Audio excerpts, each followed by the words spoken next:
안녕하세요. 역상남, 역대상을 읽어주는 남자. 자, 이 시간에는 새로운 책으로 들어왔기 때문에 전체 개관과 족보를 다루고 있는 9장까지 내용을 살펴보도록 하겠습니다. 여러분, 역대상은 크게 세 부분으로 나눠져요.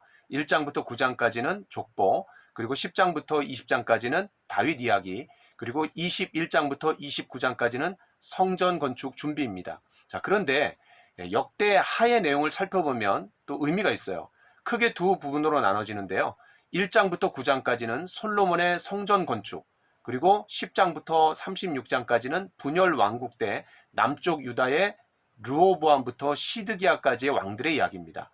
자, 그러니까 이 구조만 보더라도 역대상하의 가장 센터, 한 복판을 차지하고 있는 게 뭐죠? 예, 바로 성전입니다. 자, 또 하나 여기 한번 보세요. 자, 1장부터 9장까지가 족보예요. 그리고 10장은 사울 이야기가 나오는데 그 사울 이야기는 실패한 왕이고 다윗의 배경으로서 등장합니다. 사무엘상에서는 그 9장부터 31장까지 이 사울에 대한 이야기가 상당히 길게 나와요. 그러나 이 역대 상하에서는 누가 중심이냐면 다윗과 솔로몬입니다. 그 중에서도 다윗이에요. 자, 그래서 10장은 다윗이 등장하는 배경으로서 사울이 등장하고, 그 다음에 이제 11장, 12장이 다윗 왕국을 이야기합니다.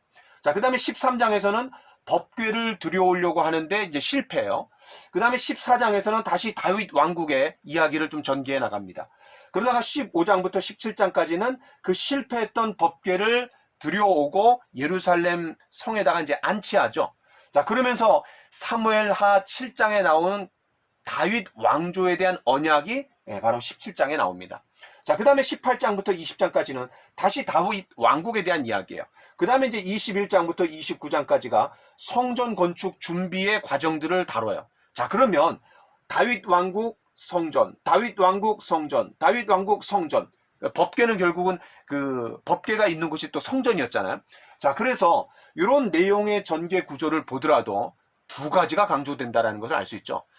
다윗을 이상 왕으로 제시하면서 하나님이 통치하시는 신정국가, 그러니까 이상적인 국가, 하나님 나라의 건설이 중요했고, 또 하나는 뭐예요? 바로 하나님을 예배하는 삶이 가장 중요하다는 거죠.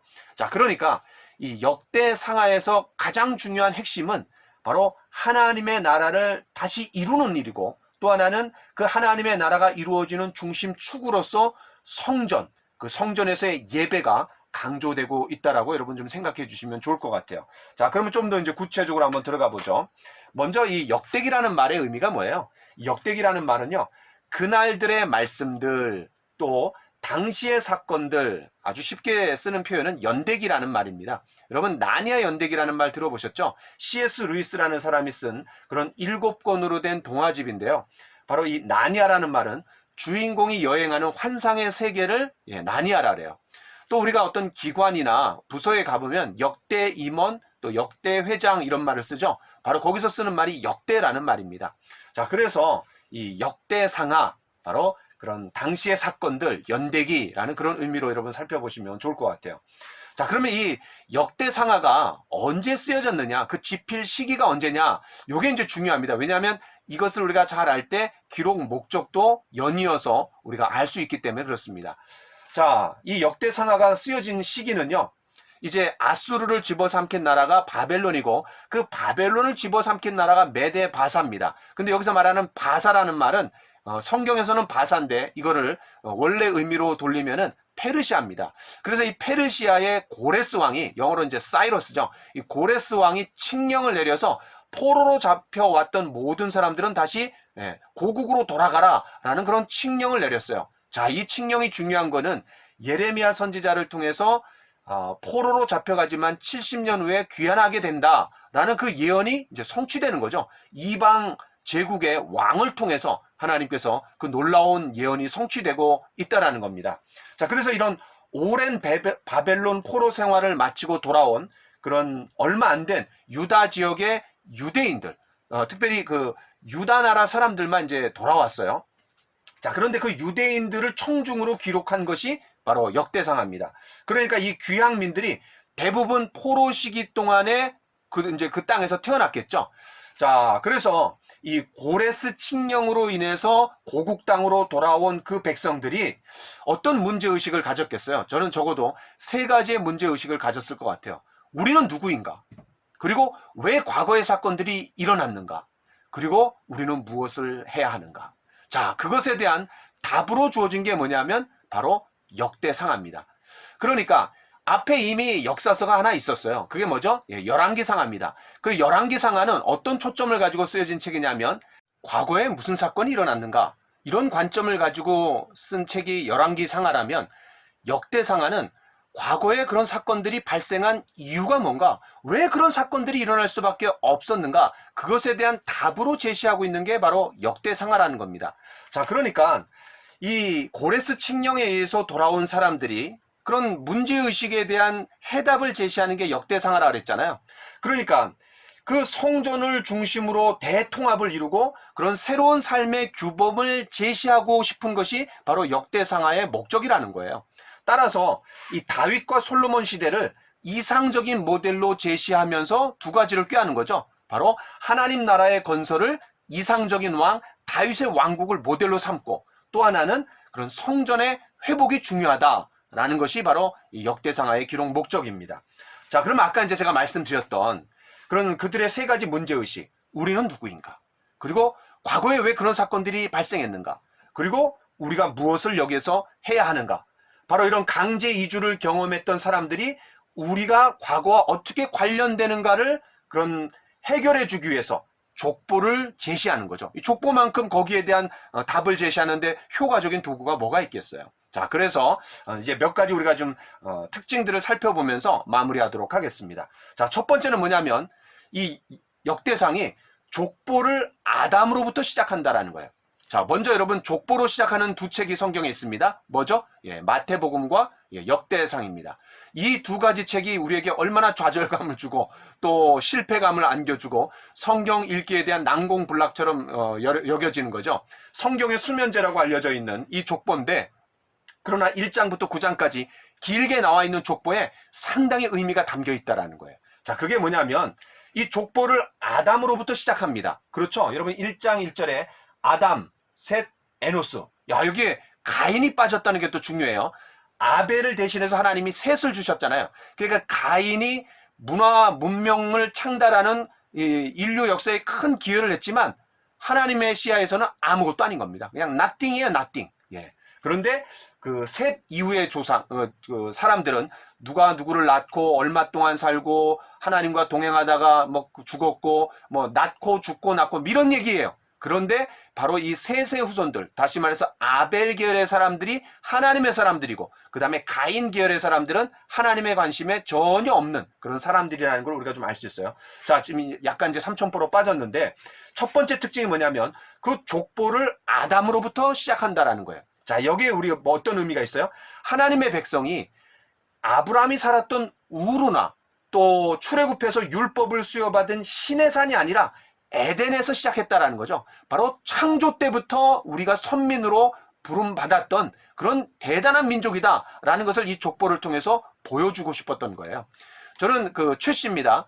저는 경주 최씨 화숙공파 고은 최추원 선생님의 34대 손이에요. 근데 제가 경주 박물관에 간 적이 있는데 우리 그냥 시조가 거기 있는 거야. 굉장히 마음이 그냥 뿌듯하고 가슴이 벅차올랐어요. 그래서 평화랑 이제 제 아들한테 그걸 알려주고 같이 사진도 찍고 제 조상이 누구냐? 이게 이제 저에게 삶의 이유와 또 삶의 그런 자세를 좀 새롭게 해주는 굉장히 큰 도움이 됐던 것 같아요. 자, 그 마찬가지로 하나님께서 최초에 창조하신 아담, 그게 우리의 인류의 시조이고 그 아담으로부터 쭉 내려와갖고 우리가 지금까지 존재하는 거다. 우리가 결코 작은 민족이 아니다. 왜냐하면 그 당시 한번 생각해 보세요. 세계 대제국이었던 그런 페르시아가 그냥 떡주무르듯 세계를 제패하고 있었어요. 근데 거기 아주 그냥 조그만 나라가 뭐예요? 바로 그 한 나라를 지금 이루고 있는 것도 아니고 실패한 나라였고, 그리고 이제 고토로 돌아온 그런 그냥 이스라엘 땅이 바로 그 유대인들이 바로 아담으로부터 우리가 시작된 그런 사람들이다라는 걸 생각했을 때, 야, 얼마나 가슴이 벅차 올랐겠어요. 그리고 그런 좌절과 실패감에서 그런 새로운 기대감, 또 소망을 가질 수 있었을 거 아니에요. 그런 족보를 통해서 그런 목적을 좀 제시하고 있는 겁니다.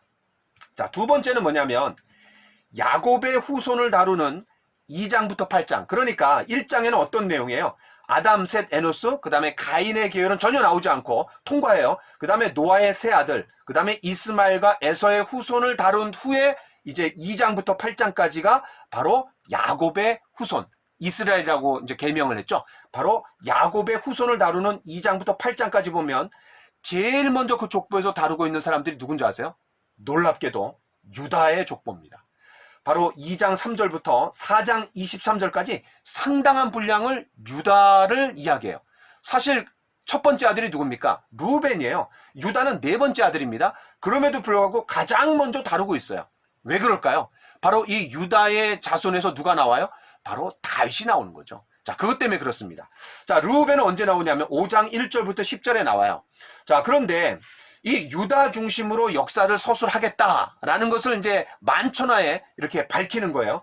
자, 그래서 2장 3절부터 55절까지 쭉 나오고, 그 다음에 이제 3장 1절부터 24절까지 다윗에 대한 이야기가 나옵니다. 다윗에 대한. 그 다음에 이제 4장 1절부터 23절까지 유다의 자손이 나오는데, 흥미로운 사실은 여러분 3장 1절부터 24절, 그 다음에 4장 1절부터 23절, 그 다음에 그 앞에가 뭐예요? 바로 2장 3절부터 55절. 자, 그런데 요 유다의 족보를 세 등분으로 나눴는데 가운데가 뭐예요? 센터가 바로 다윗입니다. 그런데 이제 여기에 쭉 보면은 다윗의 19명의 아들들이 나와요. 그런데 앞에 9명이 나오고 뒤에 9명이 나오고 가운데 누굽니까? 10번째가 바로 솔로몬입니다. 그냥 솔로몬을 중심으로 9명이 있었고 솔로몬을 중심으로 뒤에 9명이 있었다라는 거예요. 자, 그러면 다윗이 중심이면서 동시에 또 누가 중심인 거예요? 바로 솔로몬 중심으로 이야기하겠다라는 겁니다. 자, 그러면 여러분 역대상 10장부터 역대하 9장까지 총 65장 중에 29장을 다윗과 솔로몬에게 할애하고 있어요. 이제 이게 뭐가 중요하냐면 통일 왕국을 다루고 있는 29장이고 그 다음에 분열 왕국을 이루는 게 27장입니다. 근데 그 통일 왕국의 두 왕이 누구예요? 다윗하고 솔로몬입니다. 그 다윗하고 솔로몬에게 무려 29장을 할애하고 있는 거예요. 물론 이제 한 장은 이제 사울 이야기죠. 그러니까 28장을 통일 왕국을 다루면서 거기에 다윗과 솔로몬에게 집중해서 이야기하고 있고, 그러니까 아까 제가 말씀드렸던 다윗과 솔로몬을 하나의 이상적인 모델로 제시하고 있다는 거죠. 그런데 이 분열 왕국을 다루고 있는, 다시 말해서 역대하 11장부터 36장까지 27장은 그 르호보암부터 시드기야까지 얼마나 많은 왕이 있어요. 무려 20명의 왕이 있는데 그거는 27장밖에 할애하지 않습니다. 그러니까 거의 비슷한데 한 장이 더 많은 게 뭐예요? 바로 통일 왕국의 다윗과 솔로몬을 다루고 있는 내용이라는 거죠. 자, 그래서 유다를 제일 먼저 제시하고 있다는 게 중요하고, 왜냐하면 유다를 중심으로 나라가 이루어지는 거잖아요. 남쪽 유다 나라가 정통이잖아요. 그러니까 유다와 베냐민, 그렇죠? 그래서 유다를 중심으로 얘기하고 있고, 그 유다 중에서도 특별히 그 다윗 아들 중에서도 솔로몬, 여기에 집중하겠다라고 하는 의도가 다분히 여기 깔려 있다라는 거죠. 이런 거는 이제 숨은 그림 찾기처럼 딱 잡아낼 수 있어야 됩니다. 자, 그 다음에 또 이 다윗과 솔로몬을 제시하면서 흥미로운 사실은요, 그들의 부정적인 사례들은 기록하고 있지 않습니다. 예를 들면은 다윗과 바세바 없습니다. 또 압살롬의 반역 없습니다. 또 암놈의 다말을 강간하는 이런 거 없습니다. 또 솔로몬이 정적들을 제기하는 것 이런 거 전혀 없어요.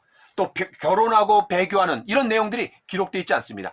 아주 좋은 내용들만 선별해갖고 제시하고 있는 거예요. 왜냐하면 이상적인 모델을, 그런 강제 이주를 끝낸 포로 귀환한 사람들에게 척박한 땅에 와갖고 제일 먼저 성전을 완성하고 그리고 다시 하나님의 나라를 이루어야 된다라는 그런 열정을 갖고 있는 사람들에게 뭔가 모델을 제시하고 싶은 거잖아요. 근데 굳이 부정적인 얘기들을 할 필요가 없는 거죠. 자, 그러나 인구조사, 다윗이 인구조사한 내용이 사무엘하 24장에 나와요. 근데 그거 인구조사한 건 포함시킵니다. 왜 그럴까요? 바로 성전과 연관되기 때문에 그렇죠. 바로 인구조사로 인해서 하나님의 재앙과 심판을 받을 때 그게 해결된 게 뭐냐면 아라우나의 타작마당에서 제사를 드림으로 말미암아 이제 그 재앙이 끝나고 거기가 모리아산이고 거기다가 예루살렘 성전을 짓는 거잖아요. 그러니까 요 사건은 기록이 돼 있습니다. 자, 그런 배경을 여러분 이해해 주시면 좋을 것 같아요.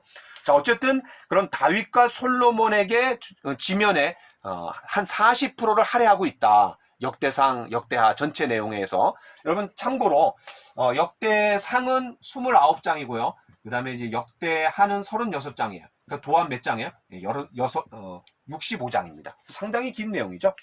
자, 그 다음에 이제 세 번째는, 첫 번째는 이제 족보를 아담으로부터 시작했다. 두 번째는 야곱의 후손을 다루는 2장부터 8장에 보면은 유다의 족보를 제일 먼저 다루면서 강조하고 있다. 이걸 봤어요. 자, 세 번째가 뭐냐면 레위 지파가 중심이 되고 있습니다. 무슨 말이냐?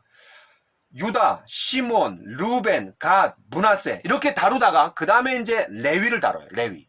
그 다음에 이사갈, 베냐민, 납달리, 므낫세, 에브라임, 아셀, 베냐민 이렇게 다뤄요.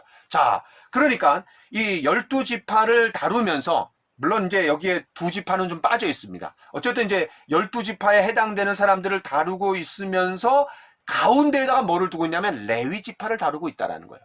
자, 이게 또 뭐를 강조하는 거예요? 바로 하나님 나라의 건설은 그 모델이 다윗과 솔로몬이지만 그 하나님 나라의 건설의 가장 핵심이 뭐냐? 바로 하나님을 예배하는 성전이라는 거죠. 그러면 그 성전에서 일하고 있는 또 그 성전을 중심으로 활동하는 사람들이 누구예요? 바로 제사장과 레위 지파 사람들이죠. 바로 그들이 중요하다는 것을 은근히 여기서 강조하고 있는 겁니다. 자, 그래서 이 다윗 이야기의 절반 이상과 또 솔로몬 이야기의 3분의 2 이상을 성전 건축과 봉헌에 할애한다 그랬잖아요. 바로 거기에 이 성전은 하나님의 백성의 심장 역할을 하는데 거기서 일하는 사람들이 누구냐? 중심 역할을 하는 사람들이 누구냐? 바로 레위인들이라는 겁니다. 그래서 레위인들에 대한 족보에 차지하고 있는 비율이 크다. 또 중심부를 차지하고 있다. 요거를 여러분 눈여겨보시면 좋을 것 같습니다.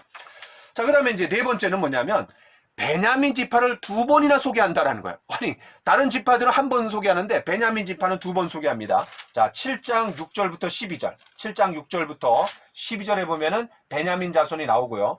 그 다음에 8장 1절부터 40절까지 또 길게 또 베냐민 지파를 이야기합니다. 이게 왜 그래요? 남쪽 유다 나라가 2개 지파로 구성되어 있죠. 바로 유다 지파와 베냐민 지파로 구성되어 있다는 거죠. 또 하나는 결국 유다로부터 시작해갖고 이 베냐민으로 마무리되는 구조가 이 전체 이 족보를 마무리하는 그런 어떤 구조라는 걸 우리가 좀 또 생각해 볼 수 있습니다. 자, 이제 마지막 5번째는 아까 말씀드렸는데, 자, 11장부터 29장까지. 10장은 아까 사울이 나오는데 그 사울은 다윗을 위한 하나의 배경 정도로서 제시하고 있다라고 그랬어요. 사무엘상에서는 9장부터 31장까지 상당히 긴 방대한 양을 할애하고 있는데 역대상에서는 이 사울이 중요하지 않아요. 다윗이 중요하기 때문에 다윗이 등장하기 위한 배경으로서 실패한 왕, 그게 이제 사울이다. 그러면서 이제 사울에 대한 이야기가 나와요. 그리고 이제 9장이 뭐냐면 9장은 그 포로 귀환한 사람들의 명단이 나와요. 자, 2장부터 8장까지는 이스라엘의 야곱의 후손들을 다루고 있고 9장에서는 포로 귀환한 사람들이고 그 다음에 10장에서는 실패한 왕 사울을 다루고 있고 그 다음에 이제 11장부터 29장까지가 쭉 이런 식으로 반복이 되는데 교차하면서 이런 반복되는 내용을 보면은 하나님 나라를 건설하는 게 중요하고 하나님을 예배하는 성전이 중요하구나 라는 것을 우리가 좀 생각해 볼 수 있습니다.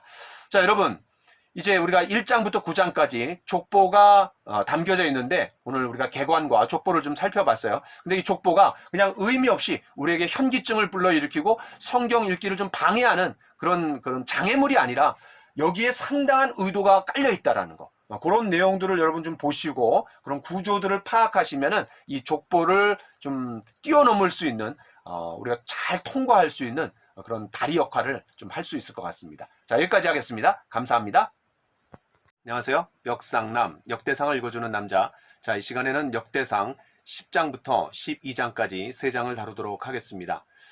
여러분, 역대상은 크게 3부분으로 나눠지죠. 1장부터 9장까지는 족보, 그리고 10장부터 20장까지는 다윗 이야기, 그리고 21장부터 29장까지는 성전 건축 준비입니다. 자, 여러분, 역대상, 열왕기상하라는 역사책이 존재함에도 불구하고 또 이 역대상하가 왜 필요했을까요? 자, 그것은 강제 이주, 다시 말해서 포로기를 거치고 돌아온 그런 포로 귀환하는 사람들이 이제 돌아왔을 때 그들 마음속에 있는 문제의식, 도대체 우리는 누구인가? 우리가 여기서 무엇을 해야 되는가? 그리고 과거에 우리가 왜 망했는가? 왜 북쪽 이스라엘도 망하고 왜 남쪽 유다도 망해야 했던가? 자, 이런 문제의식에 대한 답을 제시하기 위해서 기록된 것이 바로 역대상하라고 했습니다. 그러니까 열왕기 상하는 과거에 어떤 사건이 일어났는가, 그런 나열식으로 제시하고 있다라면, 이 역대상하는 그럼 과거에 그런 사건들이 왜 일어났는가, 왜 그런 일들이 발생할 수밖에 없었는가, 다시 말해서 하나님의 언약에 헌신하고 충실하지 못했다라는 것이고, 그것이 구체적으로 드러나는 표현이 뭐냐면 이제 성전, 그렇죠? 이 성전에 대한 헌신, 또 하나님을 향한 예배, 이것이 문제가 되었을 때 결국 북쪽 이스라엘도 남쪽 유다도 멸망할 수밖에 없었다라는 것을 제시해 주면서 이 돌아온 포로기를 거치고 귀환한 사람들에게 그들의 사명과 또 그들의 임무가 뭐예요? 하나님의 성전을 올바르게 건축하고 또 성전 예배가 올바르게 시행될 수 있도록, 그리고 그것을 잘 울타리 역할을 했던 다윗과 솔로몬, 그들을 하나의 모델로 제시하고 있는 것이 바로 역대상하라고 했습니다. 자, 그러면 지난 시간에 우리가 이제 1장부터 9장까지 족보의 내용을 좀 살펴보면서 좀 어려운 부분을 여러분이 지금까지 잘 통과했는데, 자, 오늘부터 10장부터 12장까지 좀 살펴보려고 합니다. 자, 그럼 9장을 좀 더 언급 한번 해보죠. 여러분, 9장은 1장부터 9장까지가 족보라 그랬어요. 그런데 1장에서는 아담, 셋, 에노스 이렇게 하면서 그런 이스라엘 백성들의 출발점이 바로 아담까지 거슬러 올라가면서 하나님께서 태초부터, 그런 창조 때부터 이스라엘 백성들을 선택하시고 그들을 통해 하나님의 역사를 이루어 나가신다라는 것을 이제 보여주는 게 이제 1장이라면, 2장부터 8장까지가 야곱, 그러니까 이스라엘의 지파들을 이제 총망라해서 다루고 있어요. 물론 이제 거기에 핵심이 유다 지파라는 말씀을 제가 드렸습니다. 자, 그럼 9장은 뭘까요? 자, 9장은 이제 이스라엘의 그런 지파들을 다 언급했죠. 그 다음에 9장은 뭐냐면 포로로 귀환했던 사람들의 명단이 나오고 있습니다. 그런데 그 명단을 다 기록하고 있는 것이 아니라 제사장과 레위 지파와 연관된 사람들을 특별히 부각하고 있어요. 왜냐하면 성전하고 연관된 사람들이 제사장이고 또 레위잖아요. 레위 지파잖아요. 자, 그 다음에 이제 9장 후반부에는 10장에서 사울이 나옵니다. 그러면 이 사울의 등장의 배경을 깔기 위해서 족보를 얘기하는 거예요. 자, 그래서 9장 35절부터 44절까지가 바로 사울의 족보라고 얘기할 수 있습니다. 자, 그렇게 여러분 두 파트로 9장을 구분해 보시면 좋을 것 같습니다. 자, 10장. 이 10장에서는 이제 사울이 등장해요. 여러분, 사무엘상에서는 8장에서 왕을 달라고 요청하는 내용이 나오고, 그 다음에 이제 9장, 10장, 11장 3장에 걸쳐서 사울이 등장하면서 기름 부음을 받고 초대왕이 됩니다. 자, 그 다음에 이제 31장 기브아 전투에서 블레셋과의 그런 싸움 가운데 이제 전사하게 되는 거죠. 다시 말해서 사울에 대한 이야기가 상당히 길게 전개돼요. 그러나 이 역대상하에서는 누가 가장 중요한 인물이에요? 예, 다윗과 솔로몬입니다. 그 중에서도 다윗이에요. 그러니까 다윗의 배경으로서 그냥 사울이 실패한 왕이다 라는 것을 슬쩍 보여주기 위해서 이제 10장에 등장합니다. 어쨌든 9장 35절부터 44절까지는 10장에 등장하는 사울의 배경으로서 족보가 등장했다. 여러분 이렇게 이해하시면 좋을 것 같아요.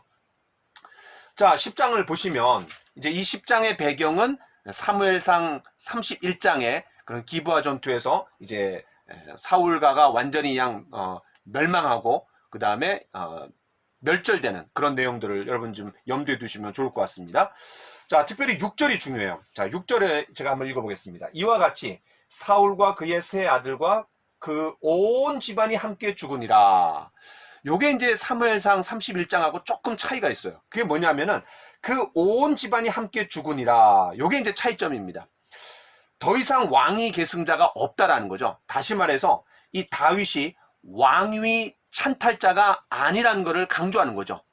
그런 지도력의 부재 상황에서 다윗이 그런 온 이스라엘의 추대 가운데 이제 왕이 될 수밖에 없는 그런 상황을 이제 연출해 나가는 거죠.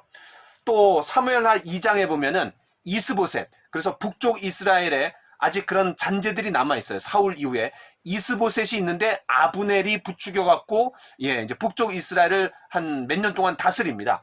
그래서 2장, 3장, 4장 그런 내용들이 사무엘하에 나오는데 그게 이제 완전히 다 생략이 되는 거죠. 그래서 사무엘하 5장에서 이제 통일 왕국의 왕으로 추대되는 그 내용부터 나오는 것이 바로 이제 11장입니다. 자, 그래서 여러분 그 6절 그 온 집안이 함께 죽으니라, 여기에 담겨져 있는 어떤 역대기 사가의 어떤 의도를 읽으시면 좋을 것 같아요. 자, 그 다음 이제 10절 블레셋이 사울의 갑옷을 그들의 신전에 두고 그의 머리를 다곤 신전에 다니라. 여러분 사무엘상 5장에서 이스라엘로부터 빼앗은 그 여호와의 궤를 어떻게 해요? 다곤 신상 앞에 하나의 어떤 그 전리품으로서 또 최고의 트로피로서 이제 다곤 신상 앞에 갖다 놓는 거죠. 우리 신이 이겼다라는 거죠. 이스라엘의 신을 이겼다라는 거죠. 그러나 이스라엘은 실패했지만 하나님은 실패하지 않았다라는 것을 여실히 증명하는데 그 다곤 신상이 그 다음날 가보니까 어떻게 돼요? 엎드러져 있어요. 또 세워놨더니 그 다음날 어떻게 돼요? 바로 목과 그 다음에 두 손목이 그냥 댕강 잘라져 있었던 거죠. 머리는 사고를 지배하는 거고 그 다음에 손은 행동, 능력을 지배하는 거죠. 사고와 능력이 무력화되었다라는 것을 이야기해 주는 게 바로 그 다곤 신상 앞에서 하나님이 승리하시고 또 그들을 어떤 공격하시는 그런 내용들이 잘 나옵니다.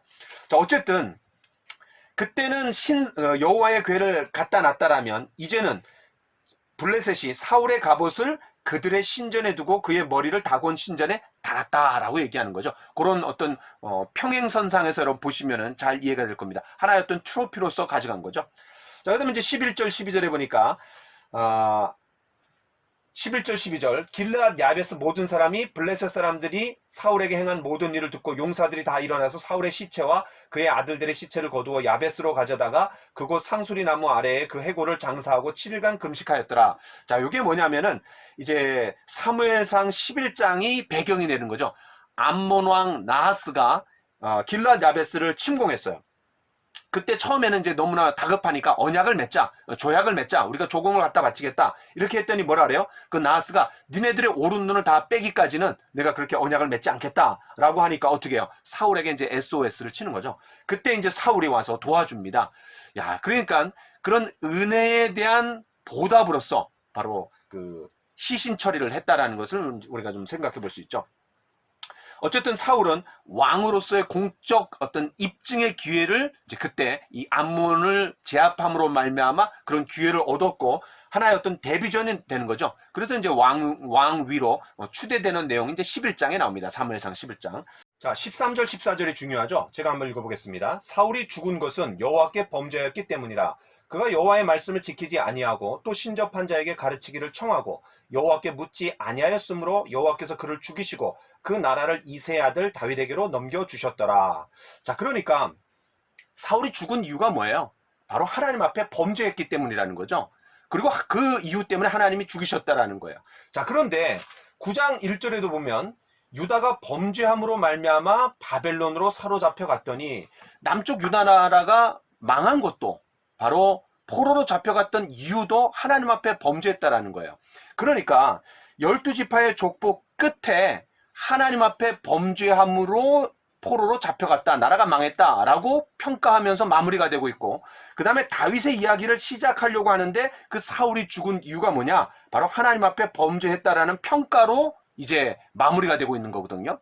자, 그러니까 이 역대기의 주제가 여기 강조되고 있는 거예요. 뭐냐면 하나님 앞에 순종할 때 생명을 얻고, 그러나 반대로 하나님 앞에 범죄할 때 죽게 되든지 아니면 나라가 망한다라는 것을 이제 이야기해 주는 거죠.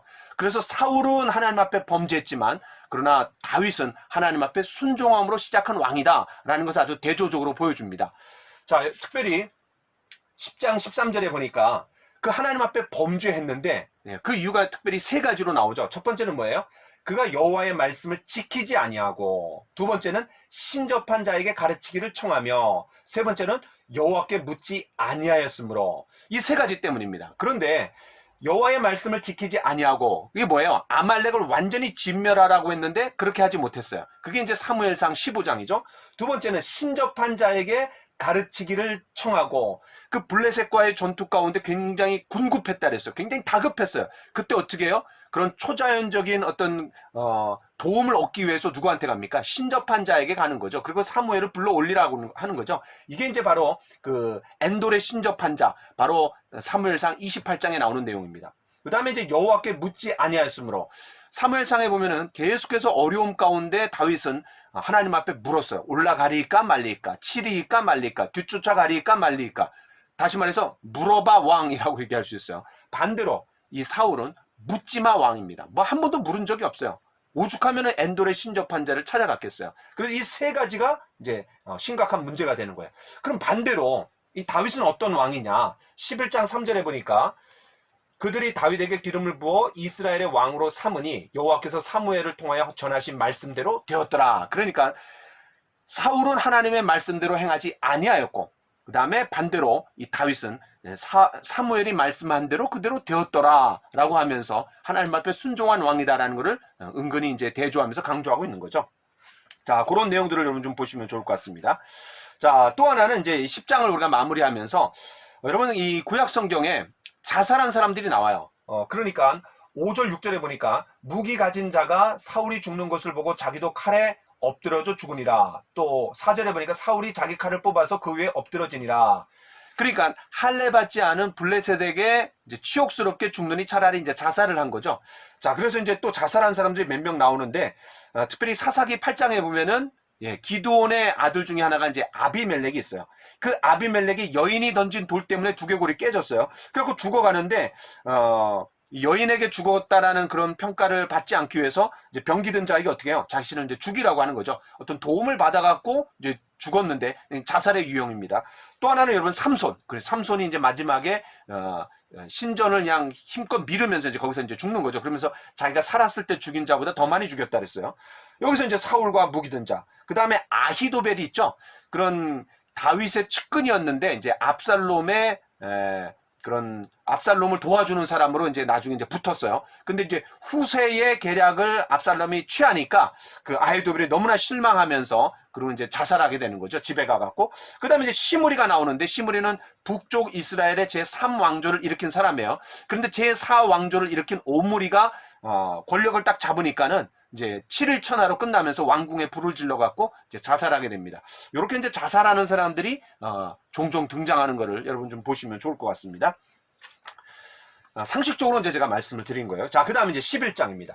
자, 이 11장은 다윗이 통일 왕국의 왕이 되면서 그 다음에 이제 예루살렘 성을 도읍지로 정하고 거기에 입성하는 내용이 나옵니다. 그리고 이제 후반부에서는 그런 다윗을 도왔던 용사들, 그게 이제 11장 후반부와 그 다음에 12장까지 이제 나오는 이야기가 그 다윗의 용사들이 나와요. 자, 1절부터 3절을 보겠습니다. 통일 왕국에 이제 왕으로 등극하는 거죠. 아주 뭐 절대적인 지지 가운데 왕이 됩니다. 특별히 3절에 보니까 이스라엘의 왕으로 삼으니 여호와께서 사무엘을 통하여 전하신 말씀대로 되었더라. 아까 말씀드렸던 것처럼 10장 13, 14절하고 완전히 대조가 되는 거죠. 자, 그런데 헤브론에 모여갖고 온 이스라엘이 모여갖고 이제 왕으로 추대하는 거예요. 자, 그러면서 11장, 12장 굉장히 이제 긴 내용, 2장을 할애하고 있고 이제 어떤 절로 따지면은 87절이나 할애하고 있어요. 반면에 사무엘 하에서는 5장 1절부터 3절까지 짧게 3절로 이 왕으로 추대된 내용을 이제 마무리하고 있어요. 그러니까 이 11, 12장 2장을 걸쳐서 상당히 길게 왕이 추대된 내용들을 이제 기록하고 있다. 이렇게 보시면 좋을 것 같고, 특별히 1절부터 3절에 헤브론에 모여갖고 이제 왕이 즉위식을 했는데, 요게 이제 12장 38절부터 40절에 보면은 그때 이 헤브론에서 왕으로 추대된 내용이 다시 한번 이제 전개가 돼요. 그러니까 11장, 12장이 두 장이 헤브론에서 왕으로 추대된 내용으로 시작해갖고 헤브론에서 왕으로 추대된 내용으로 이제 마무리되고 있는 거죠. 하나의 어떤 괄호 역할을 하고 있는 거예요. 그러니까 11, 12장이 하나의 단락이라는 것을 이제 문학적으로, 이제 구조적으로 보여주고 있는 거죠. 자, 그 다음에 이제 4절부터 9절에 보니까 여부수족을 제압하고 예루살렘, 그러니까 다윗성을 수도로 삼아갖고 이제 들어가는 거죠. 왜냐하면 이 왕은 궁전과 도성을 필요로 하잖아요. 자, 그래서 왕으로 등극하자마자 여부수족이 차지하고 있었던 예루살렘을 이제 빼앗습니다. 자, 그 다음에 다윗의 조카 요압이 수루야라는 이제 다윗의 누이가 있어요. 이제 수루야의 아들이 요압인데 이제 다윗과의 관계는 조카 사이죠. 사촌이죠. 자, 요압이 예루살렘 접수의 이제 1등 공신이라는 것을 이제 밝혀줘요. 자, 그다음 이제 10절부터 47절에 보니까 다윗의 용사들의 명단이 나옵니다. 자, 그런데 10절. 이 사람들이 온 이스라엘과 더불어 다윗을 힘껏 도와 나라를 얻게 하고 그를 세워 왕으로 삼았으니. 자, 이제 다윗의 용사들이 나오는데 이 10절이 하나의 어떤 표제어처럼 등장하는 거죠. 자, 그 다음에 이제 사무엘하 23장에 보면은 다윗을 도왔던 그런 용사들의 명단이 나옵니다. 자, 그런데 다윗 이야기의 맨 꽁다리에서 하나의 부록처럼 등장하는 게 다윗의 용사들이라고 한다면 역대기에서는 제일 초두의 다윗의 용사들을 제시하는 거죠. 그러니까 어떤 다윗의 권위와 지도력을 강조하면서 다윗의 통치 처음에 배치하고 있는 것이 좀 차이가 있다라는 거예요.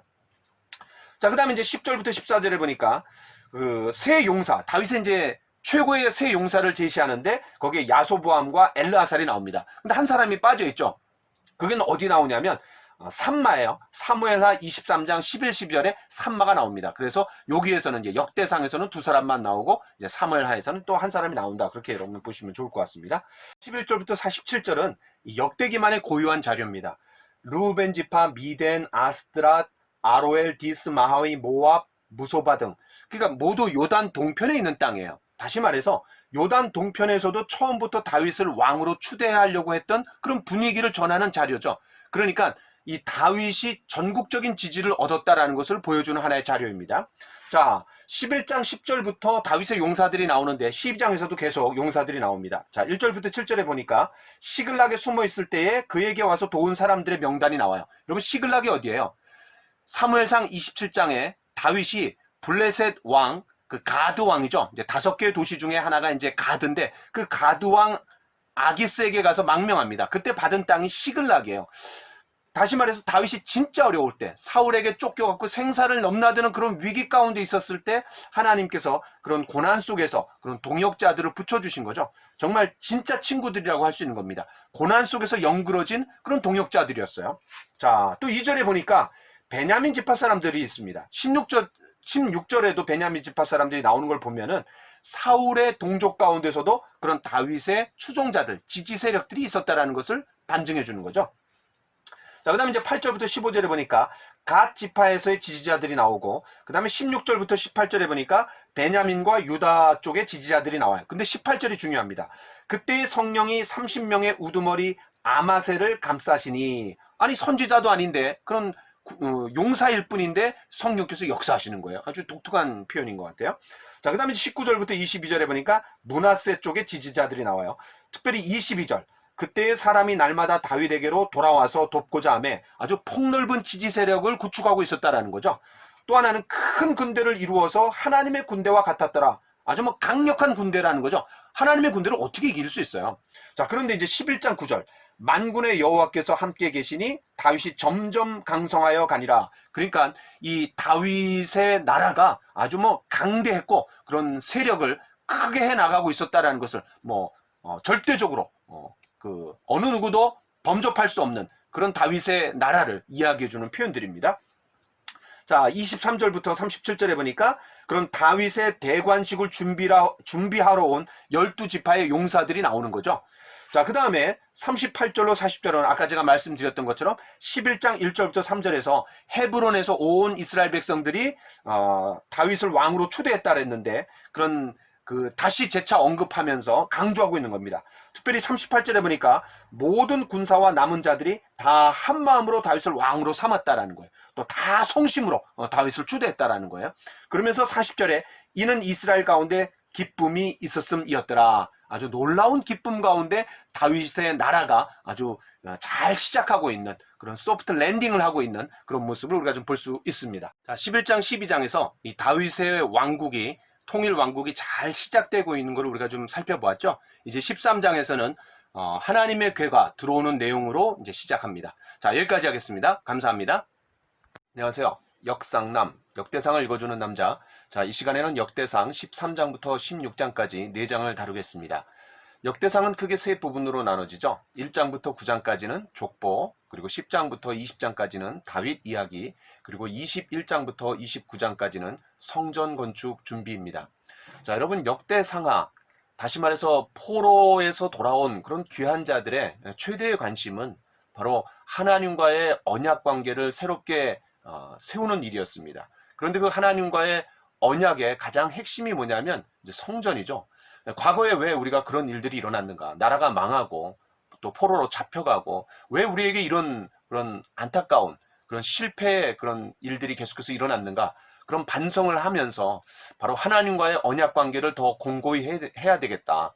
또 거기에 중심이 되는 게 하나님의 또 성전인데 그 성전 예배가 올바로 회복되어야 된다라는 그런 문제의식을 좀 가졌던 거죠. 자, 그래서 그 역대상과 역대하에 가장 중심이 되는 그리고 가장 많은 분량을 차지하고 있는 것이 바로 성전입니다. 자, 그러면 이 성전을 준비한 사람은 다윗이고 또 그 성전 예배의 그런 완성자가 바로 다윗이고 또 성전 건축을 실제로 이룬 사람은 솔로몬이기 때문에 역대상하에서 가장 중요한 중심이 되는 두 사람의 인물은 바로 다윗과 솔로몬입니다. 자, 그러면 이제 지난 시간에 했던 내용 10장에서는 실패한 왕 사울이 나오는 거죠. 그 다음에 이제 11장에서는 통일 왕국의 왕으로 추대된 다윗이 나오고 그리고 11장, 12장 두 장에 걸쳐서 바로 다윗을 도왔던 그런 용사들이 나옵니다. 자, 이제 13장부터 한번 보도록 하겠습니다. 자, 13장부터 우리가 16장까지 오늘 4장을 볼 텐데 먼저 흐름을 잘 이해할 필요가 있습니다. 자, 여러분 10장에서는 사울의 실패예요. 그 다음에 11, 12장은 다윗 왕국을 이야기하고 있고 13장에서는 궤, 그러니까 성전이 뭐 핵심이죠. 그 다음에 14장에서는 다윗 왕국, 그리고 15, 16, 17장에서는 두 번째 이제 성공하는 거죠. 하나님의 언약궤를 예루살렘 성으로 들여오는 데 있어서 이제 다윗이 성공합니다. 어쨌든 핵심이 성전입니다.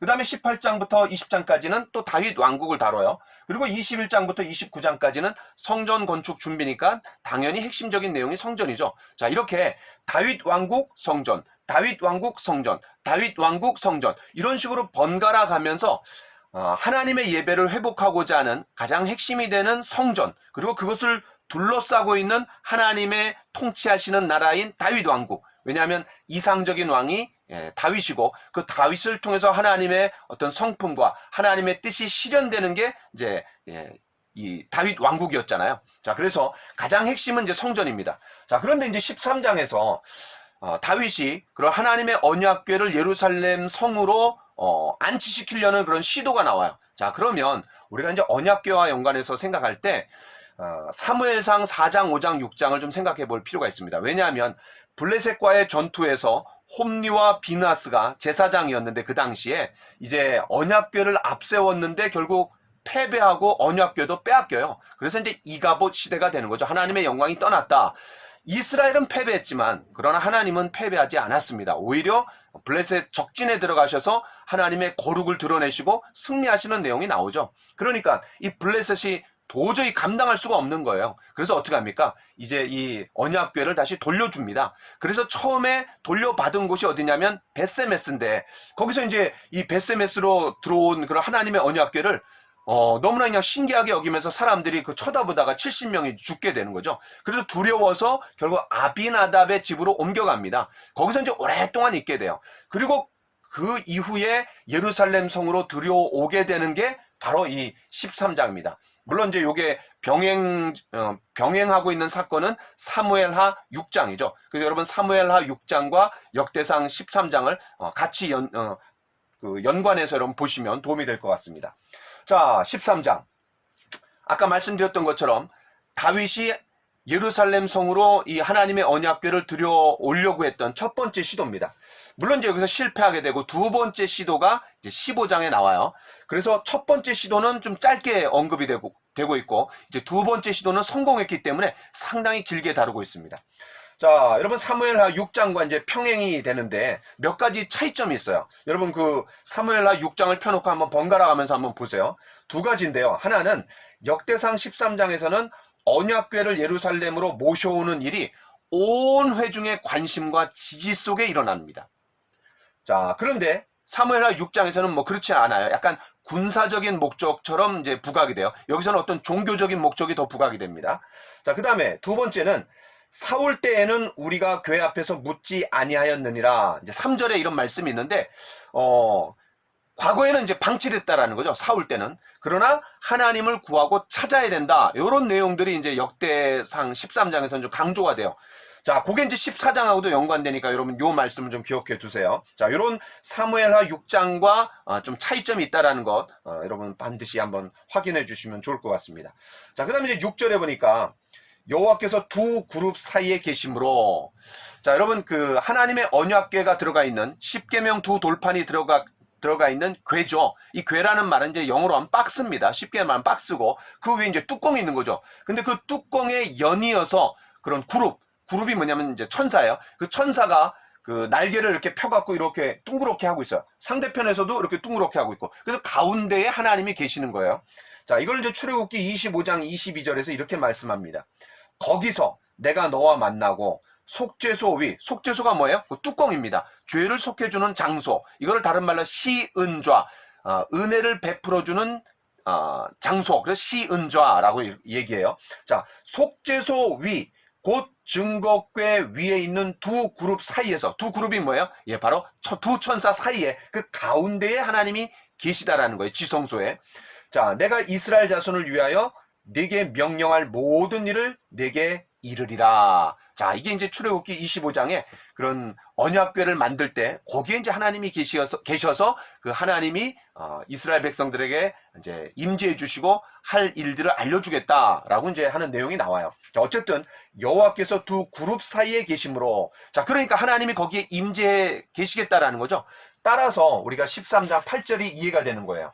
자, 13장 8절, 다윗과 이스라엘 온 무리는 하나님 앞에서 힘을 다하여 뛰놀며 노래하며 수금과 비파와 소고와 재금과 나팔로 연주하니라. 바로 하나님 앞에서 뛰놀고 또 하나님을 찬양했다라는 거죠. 왜요? 바로 그 두 그룹 사이에 하나님이 임재해 계시기 때문에 그러는 거죠. 그러니까 하나님의 귀환이에요. 언약궤의 귀환이지만 다시 말해서 하나님의 귀환이죠. 자, 이제 7절, 9절, 10절에 보면은 하나님의 뜻을 구하겠다라고 했어요. 왜냐하면 아까 3절에서 사울 때에는 우리가 궤 앞에서 묻지 아니하였느니라. 하나님의 뜻이 뭐 방치되고 하나님이 방치되었는데 이제는 하나님을 찾고 구해야 된다라는 걸 강조했잖아요. 이렇게 하나님의 뜻을 구하겠다라고 했지만 정작 하나님의 뜻과 상관없이 궤를 옮겨옵니다. 그게 뭐예요? 바로 새 수레에 하나님의 궤를 옮겨오는 겁니다. 이게 이제 아주 심각한 잘못이죠. 왜냐하면은 고리와 막대기로 어깨에 메어서 그런 그앗 자손, 또 고앗 자손이라고도 하죠. 똑같은 말이에요. 그런 레위 자손 중에 고앗 자손이 어깨에 메고 옮겨야 되는 것이 언약궤인데 그냥 뭐 정성과 열심으로 잘 하여튼 하나님의 언약궤를 모셔오겠다라는 그런 의도였지만 그것이 하나님의 뜻과는 완전히 상반되는 거죠. 하나님의 뜻과 상관없이 궤를 옮겨왔을 때 어떤 문제가 생깁니까? 바로 우사가 이제 그걸 움직였을 때 그냥 손으로 막아갖고 이제 죽게 되는 거죠. 하나님의 거룩을 범할 때 얼마든지 사람들이 죽을 수 있다라는 것을 여실히 보여줍니다. 여러분 이제 레위기 10장에서도 아론의 두 아들 나답과 아비후가 하나님께서 명령하시지 않은 불을 가져다가 분향했어요. 여러분 그 불은 어디서 가져와야 되죠? 바로 제단 밑에서 가져왔어야 합니다. 그런데 제단 밑에서 가져온 게 아니라 자기 마음대로 다른 불을 가져왔다가 이제 그 자리에서 즉사했어요. 자, 이런 하나님의 거룩을 범할 때 얼마든지 사람들이 죽을 수 있다라는 거, 그런 것을 이제 성경이 보여주고 있는 거죠. 자, 그 다음에 이제 15장 2절과 15절에서는 그런 수정 조치들이 이제 일어납니다. 그래서 이제 그 예루살렘 성으로 들여오는 언약궤가 2차 시도에서는 이제 성공하게 돼요. 그건 좀 이따가 좀 살펴보도록 합시다. 자, 우리가 이제 이 역대상 13장에서 반드시 짚고 넘어가야 될 게 뭐냐면 하나님을 섬기는 마음이 중요해요. 열심히 중요합니다. 그러나 그보다 더 중요한 게 뭐죠? 하나님의 뜻대로 하나님의 방법대로 섬기는 거죠. 자, 그래서 이 가인과 아벨의 제사에서도 둘 다 뭐 정성으로 말하면 뭐 이루 말할 필요가 없는 거죠. 둘 다 정성껏 하나님을 예배했어요. 그러나 가인의 제사를 하나님이 받아주시지 않은 이유는 가인의 제사는 자기의 뜻과 자기의 방법대로 나가는 거예요. 그러나 아벨의 제사는 왜 하나님의 뜻과 방법대로 나가는 거예요? 바로 피의 제사를 통해서 그 부모 세대를 통해 갖고 가죽옷 속에 담겨져 있는 그런 귀한 비밀, 바로 피의 제사를 통해서 하나님 앞에 나아가는 것을 하나님이 분명히 얘기해 주셨기 때문에 하나님의 방법대로 나갔던 아벨의 제사를 하나님 받아주셨고, 자기의 뜻과 자기 방법대로 나갔던 가인의 제사는 받아주시지 않았다라는 거죠. 자, 그러니까 올바른 방법으로 섬기는 게 더 중요하다라는 것을 우리가 좀 반드시 짚고 넘어갈 필요가 있습니다.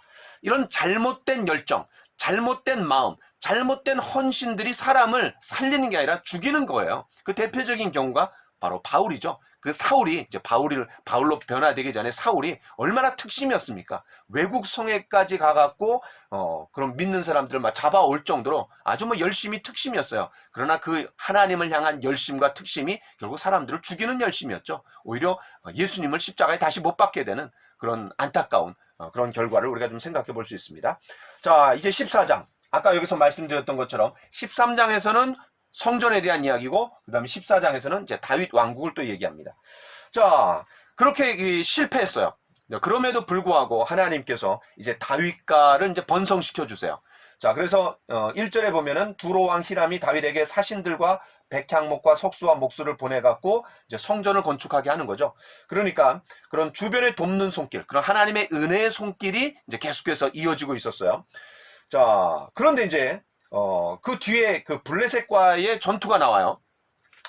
자, 이 블레셋과의 전투에서 승리한 사건은 사실 사무엘하에서는 그런 6장, 그 6장 이전에 나옵니다. 5장에 나와요. 그리고 6장에서 언약궤를 예루살렘 성으로 이제 오는 거예요. 자, 그런데 여기에서는 반대로 그런 실패한 이후에 블레셋과의 싸움이 나와요. 그러니까 사무엘 하에서 5장, 6장과 좀 반대가 되는 거죠. 자, 그러면 이게 왜 그렇게 배치했을까? 왜 언약궤 이후에 블레셋과의 싸움에서 승리하는 것을 배치했을까? 이유가 있습니다.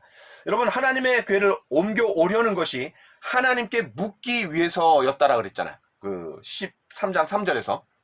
자, 그런데 그런 같은 흐름에서 다윗이 하나님께 물음으로써 싸움에서 승리했다라는 걸 보여주는 거예요. 그러니까 이 하나님의 언약궤를 들여오려는 목적이 하나님 앞에 묻기 위해서라고 했는데, 바로 이제 그 뒤에 배치가 됨으로써 하나님 앞에 물음으로써 2번씩이나 블레셋과의 싸움에서 승리했다라는 거죠. 자, 여러분 14장 10절. 다윗이 하나님께 물어 이르되 내가 블레셋 사람들을 치러 올라가리이까? 자, 그리고 묻는 거예요. 그 다음에 이제 14절에서도 다윗이 또 하나님께 묻자온데 하나님이 이르시되 마주 올라가지 말고 그들 뒤로 돌아가서 뽕나무 숲을 맞은편에 가서 그들을 기습하라. 이제는 올라가라는 정도가 아니라 이제 어떻게 싸워서 이길지 이제 전략까지도 이제 알려주시는 거죠. 자, 어쨌든 이런 13장과 14장의 흐름이 같이 이어진다라는 걸 여러분 보시면 좋을 것 같습니다. 여러분, 다윗이 이제 골리앗과의 싸움에서 뭐라 그래요? 전쟁은 하나님께 속한 것이니 라고 얘기했습니다. 그러니까 다윗이 직접 그렇게 고백한 것처럼 이제 이 2번의 블레셋과의 싸움에서 계속해서 하나님의 뜻을 묻는 거죠. 자, 17절. 다윗의 명성이 온 세상에 퍼졌고 여호와께서 모든 이방 민족으로 그를 두려워하게 하셨더라. 자, 이렇게 해서 어떤 국제적인 명성을 얻어가는 다윗의 왕국이 점점 강성해져가는 이런 내용들을 우리가 좀 살펴볼 수 있습니다. 자, 이제 15장으로 들어가 볼까요? 자, 15장에서는 첫 번째 시도에서는 실패했어요. 그런 이제 두 번째 시도에서는 성공합니다. 그런 내용들을 이제 17장까지 3장에 걸쳐서 다루는데 우리는 2장을 좀 살펴보도록 하겠습니다. 자, 1절부터 15절에 보니까 하나님의 궤를 예루살렘에 안치하려는 그런 두 번째 시도에서 성공합니다. 자, 그런데 2절이 중요하죠. 레위 사람 외에는 하나님의 궤를 맬 수 없나니 이는 여호와께서 그들을 택하사 여호와의 궤를 메고 영원히 그를 섬기게 하셨음이라 하고, 그러니까 이제 다윗이 실패의 원인을 깊이 깨닫고 그리고 하나님의 방법을 다시 찾은 거죠. 다시 말해서 그 전에 소홀히 취급했던 것을 깊이 하나님 앞에 회개하면서 이 레위 자손의 고앗 자손을 통해 갖고 또 고리에 채를 연결해 갖고 어깨에 메고 와야 된다라는 것을 분명히 깨달았던 것 같아요. 자, 그 다음에 15절. 모세가 여호와의 말씀을 따라 명령한 대로 레위 자손이 채에 하나님의 궤를 깨어 어깨에 매니라. 자, 자신의 뜻대로, 자신의 열심대로, 자신의 방법대로가 아니라 모세가 여호와의 말씀을 따라 명령한 대로, 하나님의 말씀대로, 하나님의 방법대로 그렇게 시행했다라는 걸 이제 강조하는 거죠. 그랬더니 이제 성공하는 거예요. 자, 그 다음에 이제 16절부터 24절에 보면은 하나님의 교회의 입성을 축하하도록 이제 준비하는 내용들이 나오죠. 자, 여기 보니까 노래하는 자들을 세우고, 그리고 여러 악기들을 통해서 즐거운 소리를 크게 내라 라고 이제 미리 준비를 시킵니다. 19절부터 21절에 보니까 재금, 비파와 수금, 뭐 이런 각종 악기들이 동원이 되는 거죠. 자, 그 다음에 이제 25절부터 29절에 보면은 온 백성들의 축하 속에 바로 하나님의 언약궤가 드디어 다윗성으로 들어오게 됩니다. 그리고 예루살렘 성에 안치가 되는 거죠. 자, 이제 16장. 자, 16장에서는 그런 언약궤가 안치된 후에 하나님 앞에 예배를 드리고 그런 백성들을 이제 축복하는 내용이 나옵니다. 특별히 이제 레위 사람들의 그런 축하와 찬양이 나오는 거죠. 자, 가장 핵심이 7절부터 36절에 있는 다윗의 감사 찬양입니다. 자, 그런데 이 감사 찬양에 세 편의 시편이 인용이 돼요. 그게 뭐냐면 시편 105편, 그리고 96편, 그리고 106편입니다. 자, 그런데 8절부터 22절까지가 시편 105편 1절부터 15절까지가 사용이 되는 거고, 그리고 23절부터 33절까지가 96편 1절부터 13절의 내용이 여기 들어가 있는 거예요. 그리고 마지막 이제 35절부터 36절까지가 시편 106편 47절, 48절이 여기서 이제 인용이 되는 거예요. 자, 그 하나하나를 좀 여러분 좀 보겠습니다. 자, 첫 번째 파트 19절부터 22절을 보면은 그 당시 포로에서 귀환했던 그런 공동체, 그런 사람들이 굉장히 이제 감정이입이 됐을 것 같아요. 왜냐하면 여러분 이제 19절에 보니까 그때에 너희 사람 수가 적어서 보잘것 없으며 그 땅에 객이 되어 이 민족에게서 저 민족에게로, 이 나라에서 다른 백성에게로 유랑하였도다. 그러니까 아브라함과 이삭과 야곱, 그때 이제 사람들을 얘기하는 거고, 또 출애굽하기 이전의 사람들이 숫자가 아직 작아갖고 이곳저곳을 막 유랑했다. 그게 이제 포로 귀환해갖고 돌아온 사람들의 그런 오버랩 되겠죠. 그들은 이제 숫자가 작았잖아요. 포로 귀환한 사람들은 숫자가 작았고, 또 돌아오지 않은 사람들이 훨씬 많았습니다. 그리고 그들이 포로로 잡혀갖고 그냥 이 땅 저 땅을 유랑하고, 그리고 이제 드디어 이제 고토로 돌아왔잖아요. 그들의 심정이 얼마나 여기 이입이 됐겠어요. 오버랩 됐겠어요. 여러분 그런 내용들을 좀 생각해 보시고요. 그 다음 이제 23절부터 33절에 보면은 이스라엘을 뛰어넘어서 하나님이 온 세상의 통치자라는 것을 이제 찬양하고 있는 거죠.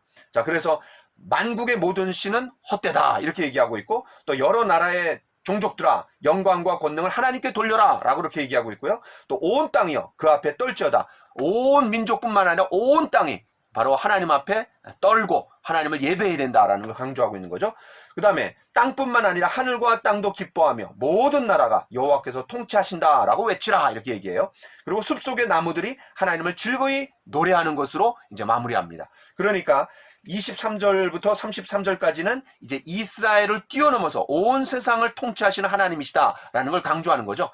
이 포로로 귀환했던 사람들이 하나님의 성전을 완성해 가면서 또 자기네들의 숫자가 너무나 작았고, 그리고 여전히 그런 페르시아의 그런 속국으로서 있으면서 그들의 마음과 심정을 바로 이렇게 온 세상을 통치하시는 하나님을 노래하면서 좀 마음을 좀 달랠 수 있었던 것 같아요. 그리고 그런 비전을 좀 가질 수 있었던 것 같아요.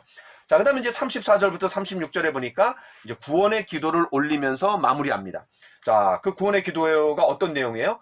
우리 구원의 하나님이여 우리를 구원하여 만국 가운데서 건져내시고 모으사 우리로 주의 거룩한 이름을 감사하며 주의 영광을 드높이게 하소서라고 하면서 궁극적으로 그들을 이제 온전하게 구원해 달라는 그런 호소가 마지막에 이제 담겨 있는 거죠.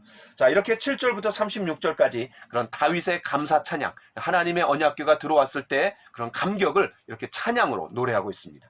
자, 37절부터 43절에 보면은 그 예배자들을 이제 임명하는 내용이 나와요. 그러니까 성전 건축을 완성하지 못했지만 그런 성전 건축의 준비 과정뿐만 아니라 성전에서 일할 수 있는 그런 성전 예배의 모든 절차들을 완성한 사람이 바로 다윗이라는 것을 우리가 좀 확인할 수 있는 거죠. 자, 특별히 이제 39절. 제사장들은 예루살렘의 언약궤 앞에서가 아니라 기본 산당에서 섬기도록 하는 거예요. 여러분 이 부분을 읽으면서 좀 석연치 않게 느낄 수 있어요. 왜냐하면 하나님의 언약궤가 이미 들어왔고, 또 아삽을 비롯한 그런 노래하는 자들, 예배하는 자들은 그런 성전에서 예루살렘 그런 성에서 헌신하고 섬길 수 있도록 했는데 이 제사장들은 기브온 산당에서 섬기라고 하는 거예요. 왜 그랬을까요?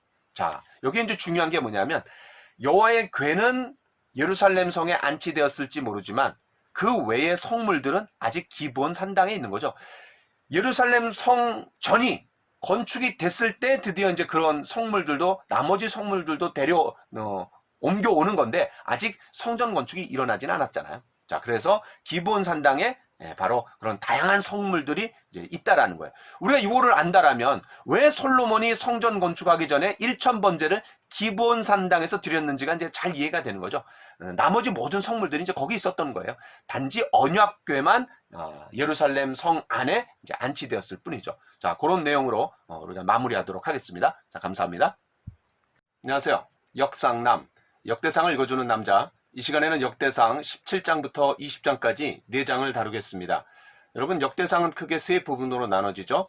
1장부터 9장까지는 족보, 그리고 10장부터 20장까지는 다윗 이야기, 그리고 21장부터 29장까지는 성전 건축 준비라고 할 수 있습니다. 자, 사무엘 하와 상당히 평행을 이루면서 이미 앞에서 다룬 내용들을 이제 반복하는 경우가 많은데 조금 이제 차이점만 언급하는 수준으로 이번에 좀 살펴보도록 하겠습니다. 자, 17장부터 우리가 보면은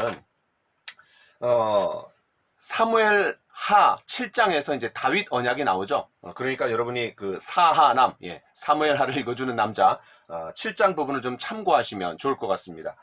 자, 17장에서 이제 다윗 언약이 나오는데 그 사무엘 하 7장과 비교해 볼 때 몇 가지 특징이 있습니다. 4가지를 좀 살펴보려고 해요.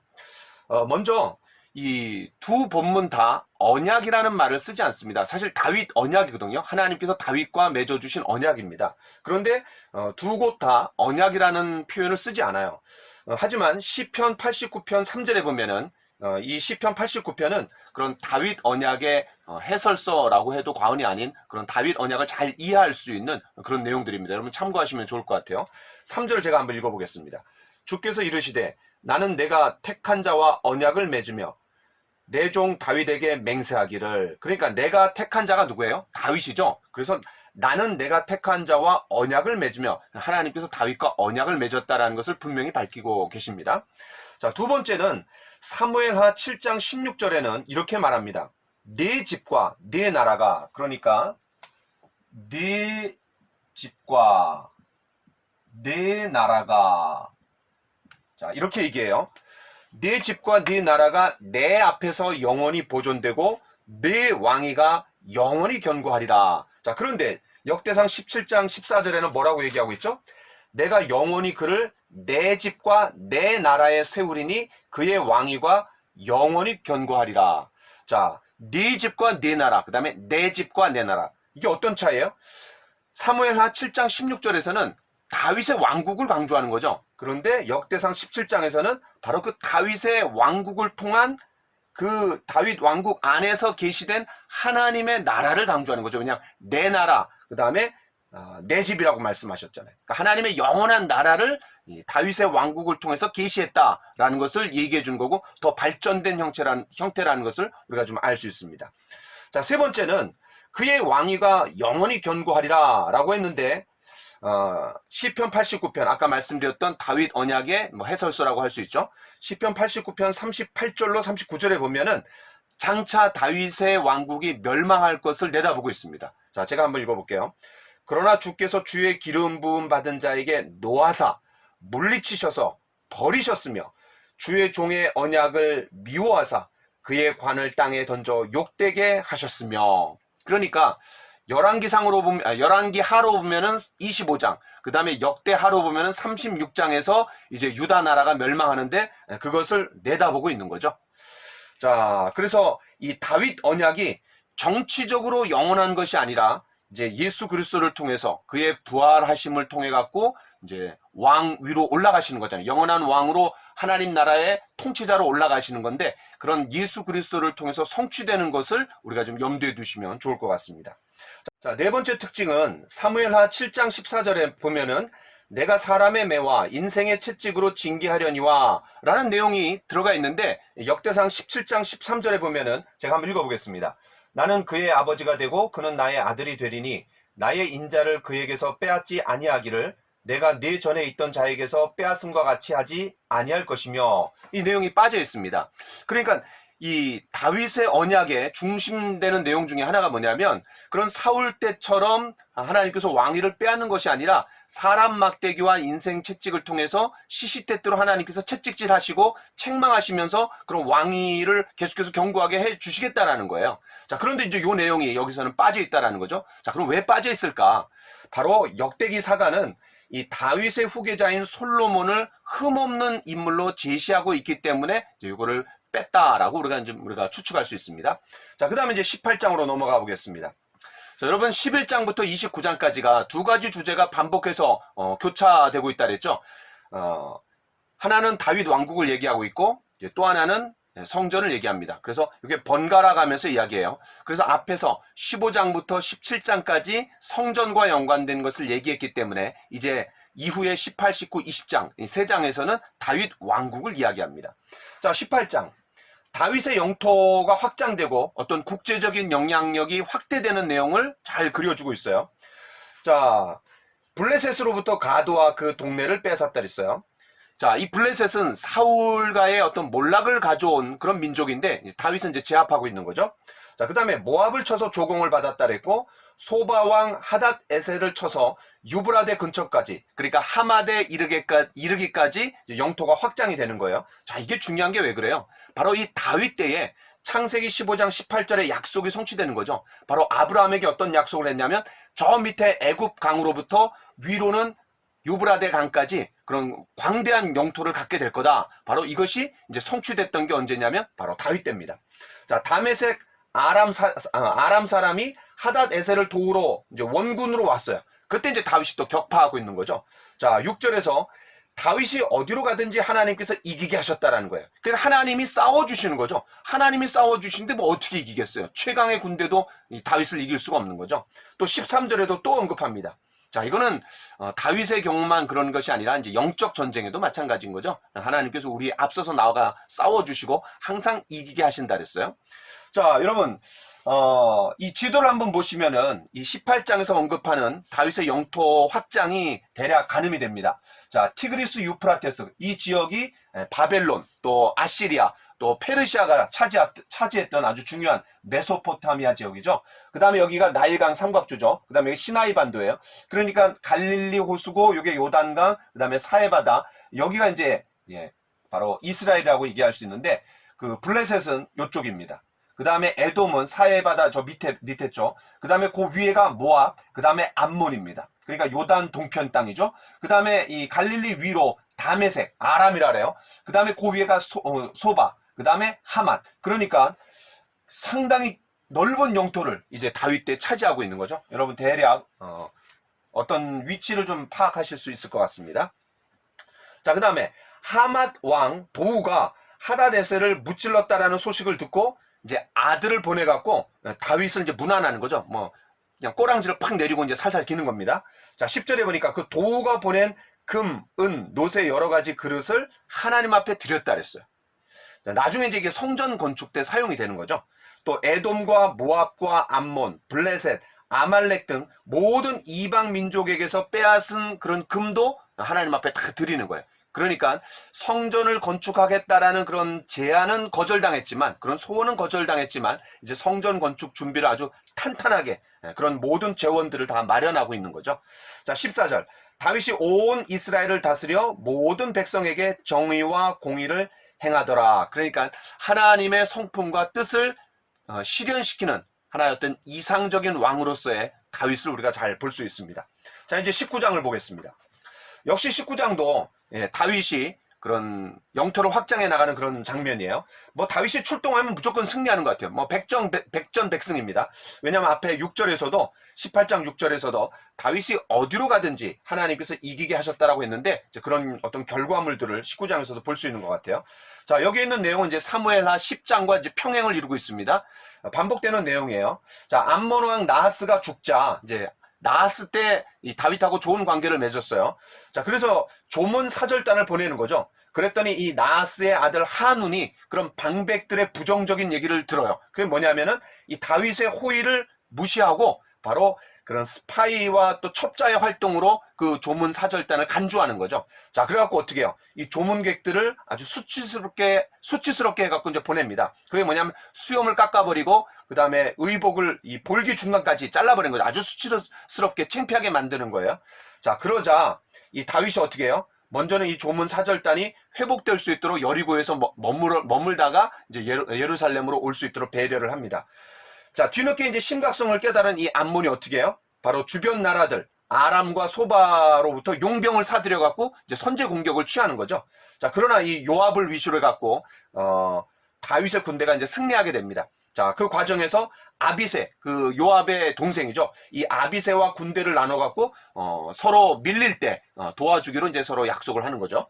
자, 다윗이 결국은 이제 아람도 격파하게 됩니다. 괜히 암몬을 도우려고 했다가 쫄딱 망한 그런 꼴인 거죠. 자, 20장으로 가보겠습니다. 자, 20장에서는 다윗의 마지막 승리라고 얘기할 수 있어요. 왜냐하면 이제 21장부터 29장까지가 성전 건축 준비 내용이 나오기 때문에 다윗에 관한 이제 마지막 승리다.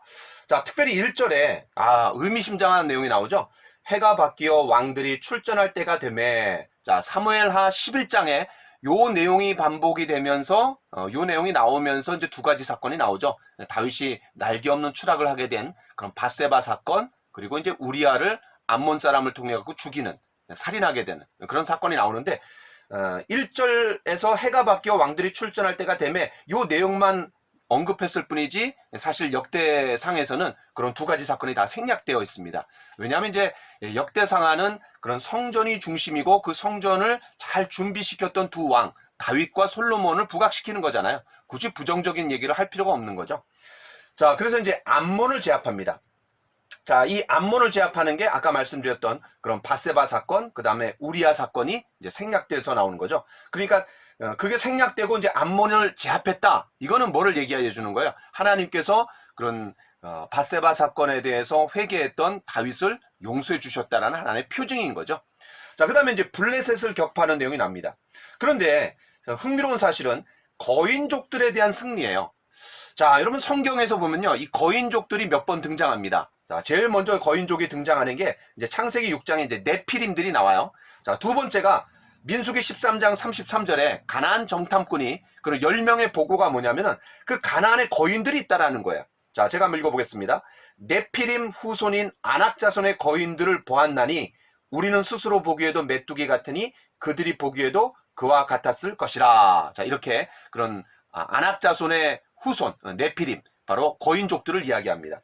그 다음에 이제 여호수아에 가면은 이 아낙 자손이 있는 곳을 차지하는 과정에서 그런 갈렙과 연관해서 또 이제 거인족에 대한 언급이 좀 나와요.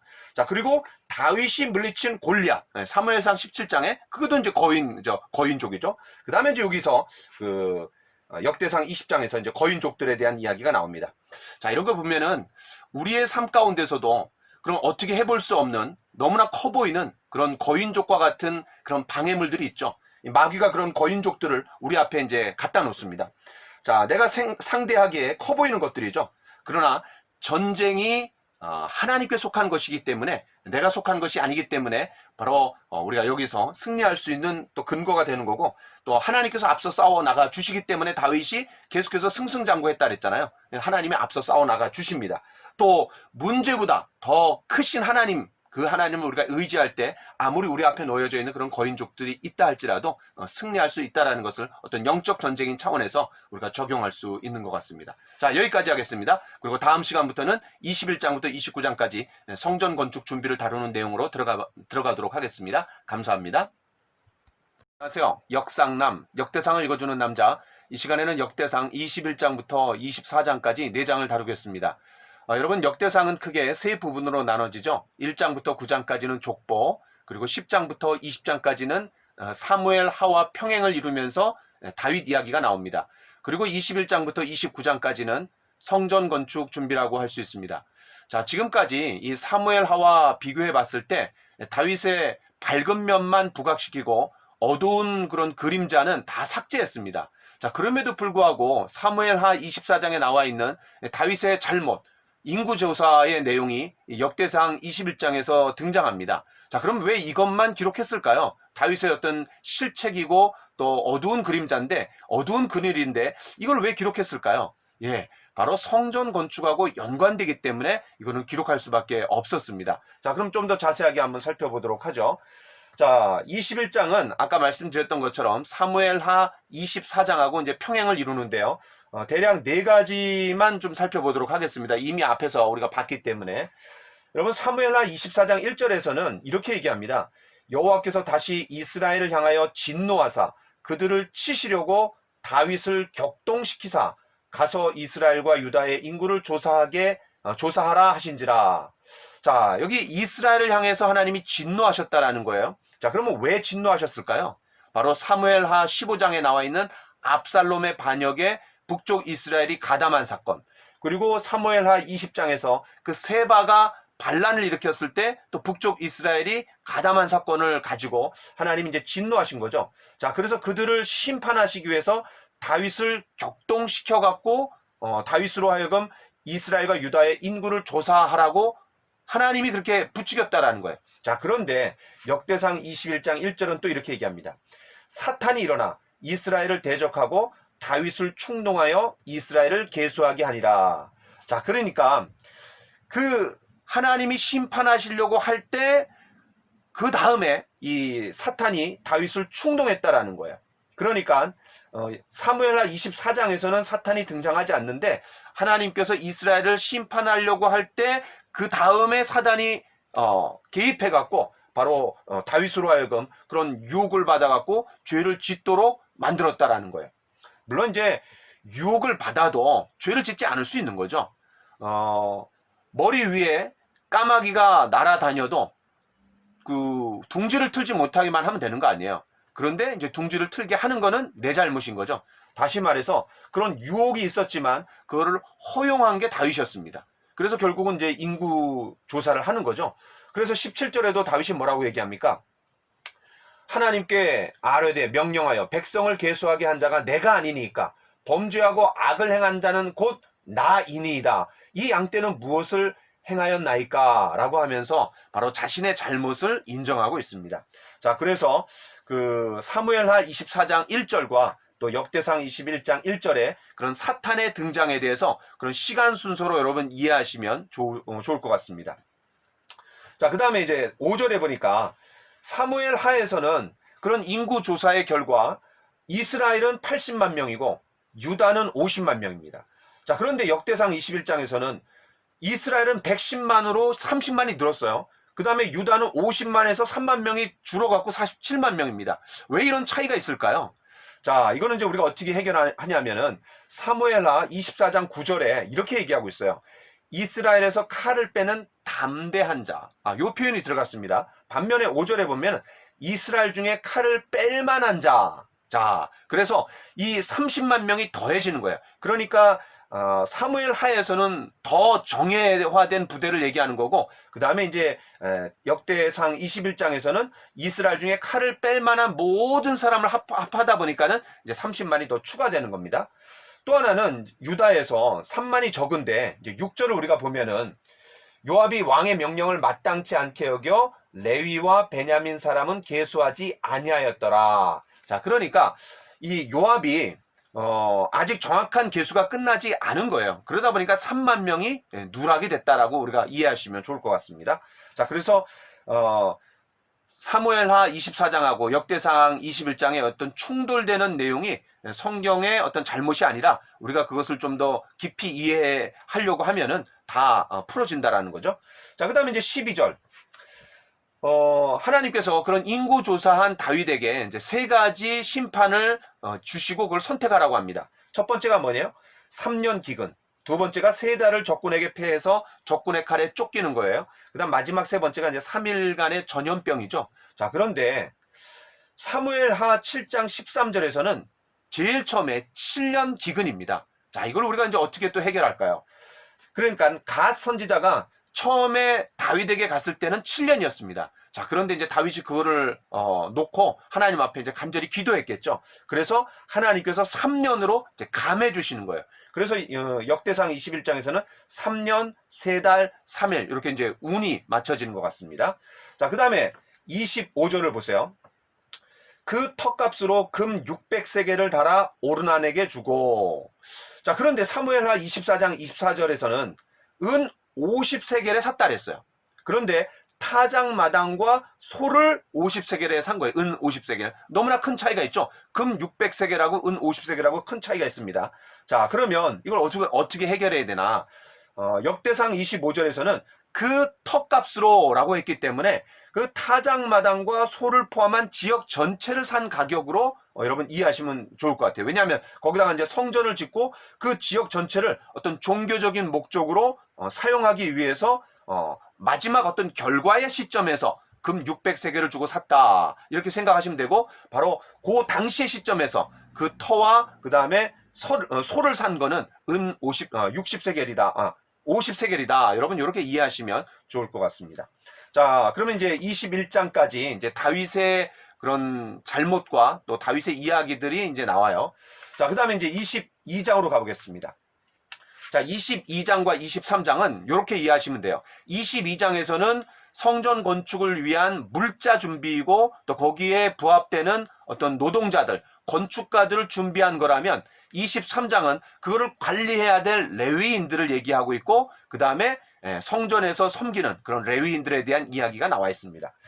자, 22장 5절에 보니까 내 아들 솔로몬은 어리고 미숙하고 여호와를 위하여 건축할 성전은 극히 웅장하여 만국의 명성과 영광이 있게 하여야 할지라. 그러므로 내가 이제 그것을 위하여 준비하리라 하고 다윗이 죽기 전에 많이 준비하리라. 자, 그래서 이제 준비했던 내용들이 14절부터 16절까지 자세하게 나옵니다. 자, 그 다음에 이제 6절에 보면 다윗이 솔로몬을 불러서 성전 건축을 부탁하는 거죠. 그러니까 왕위 계승자로 솔로몬을 내정하는데 이 왕위 계승과 성전 건축이 함께 간다 이렇게 여러분 생각하시면 됩니다.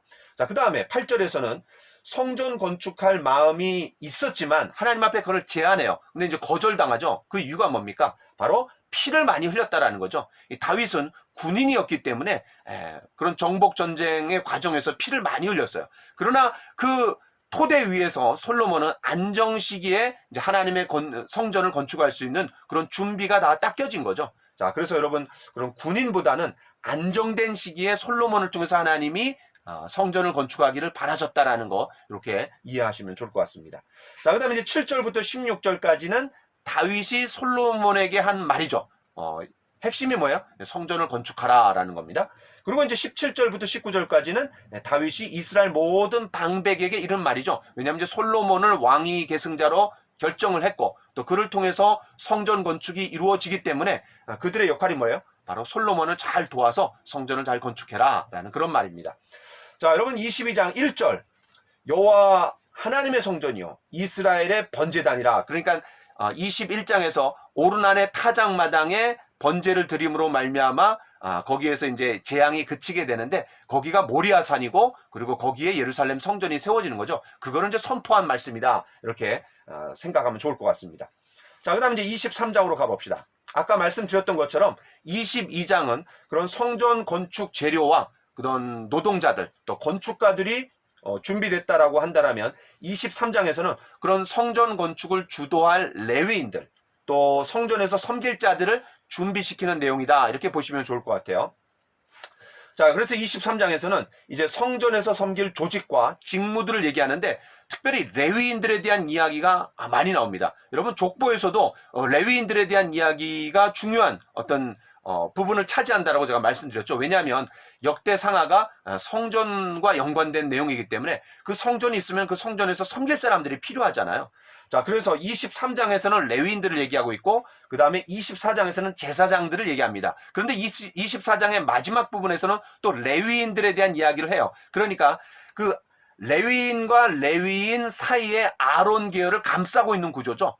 왜 레위인부터 나오냐? 그리고 왜 뒤에 제사장이 나오냐? 제사장이 더 중요한 거 아니냐? 이렇게 생각하실 수 있는데 그 제사장이 레위인들과 레위인들에 대한 이야기 그 사이에 또 감싸고 있는 아주 핵심 부분이다라는 것을 구조적으로 보여줍니다.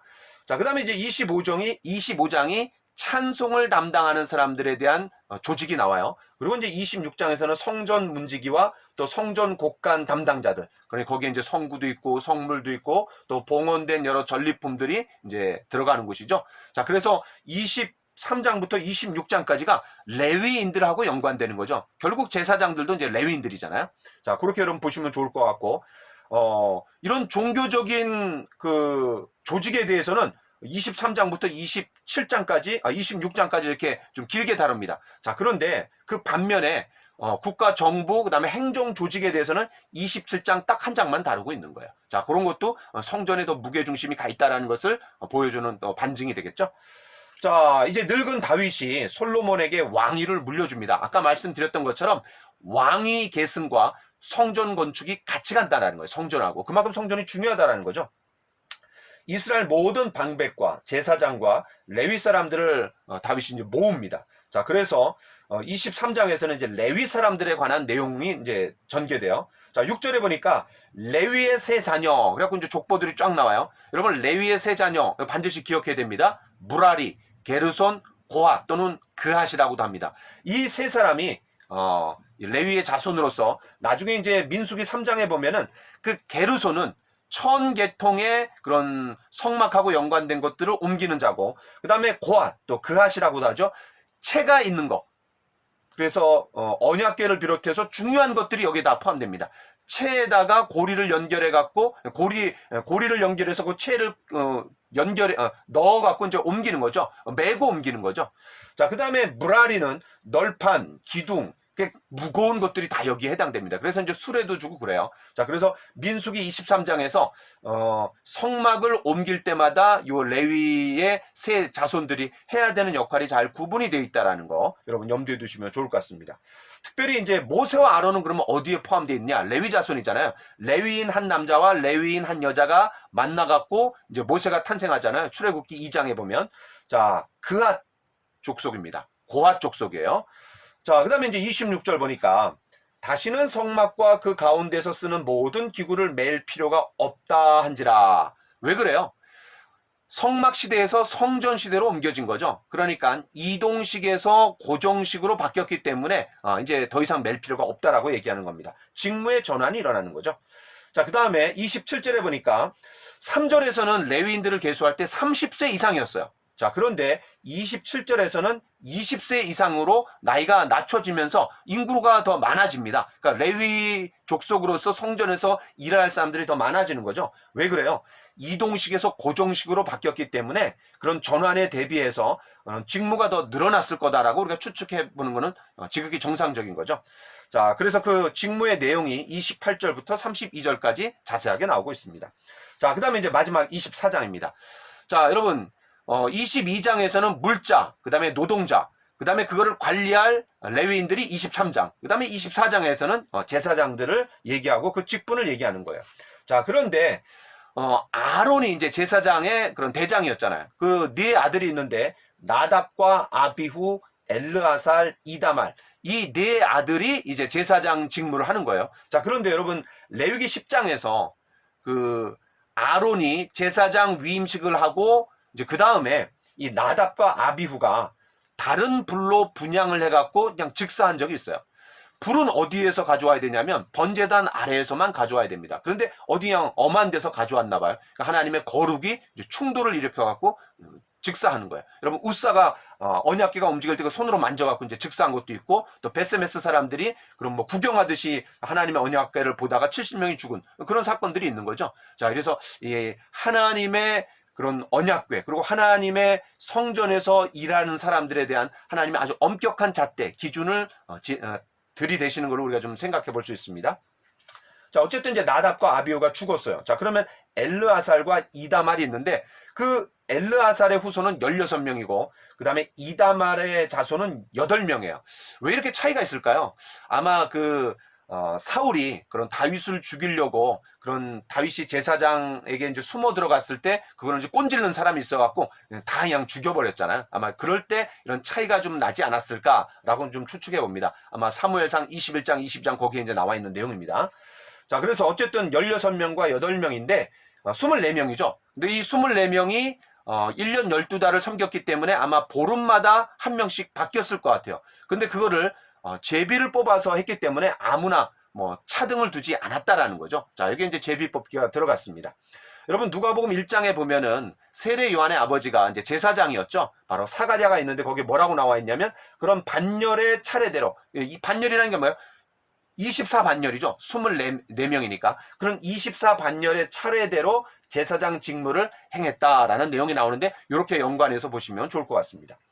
자, 그 다음에 이제 19절에 보니까 24장 19절에 보니까 이와 같은 직무에 따라 여호와의 성전에 들어가서 그의 아버지 아론을 도왔으니 이는 이스라엘의 하나님 여호와께서 명하신 규례더라. 그래서 아까 말씀드렸던 것처럼 24명이기 때문에 보름씩 바뀌어갖고 또 24명이 1년을 섬겼다. 이렇게 우리가 추측해 볼 수 있습니다.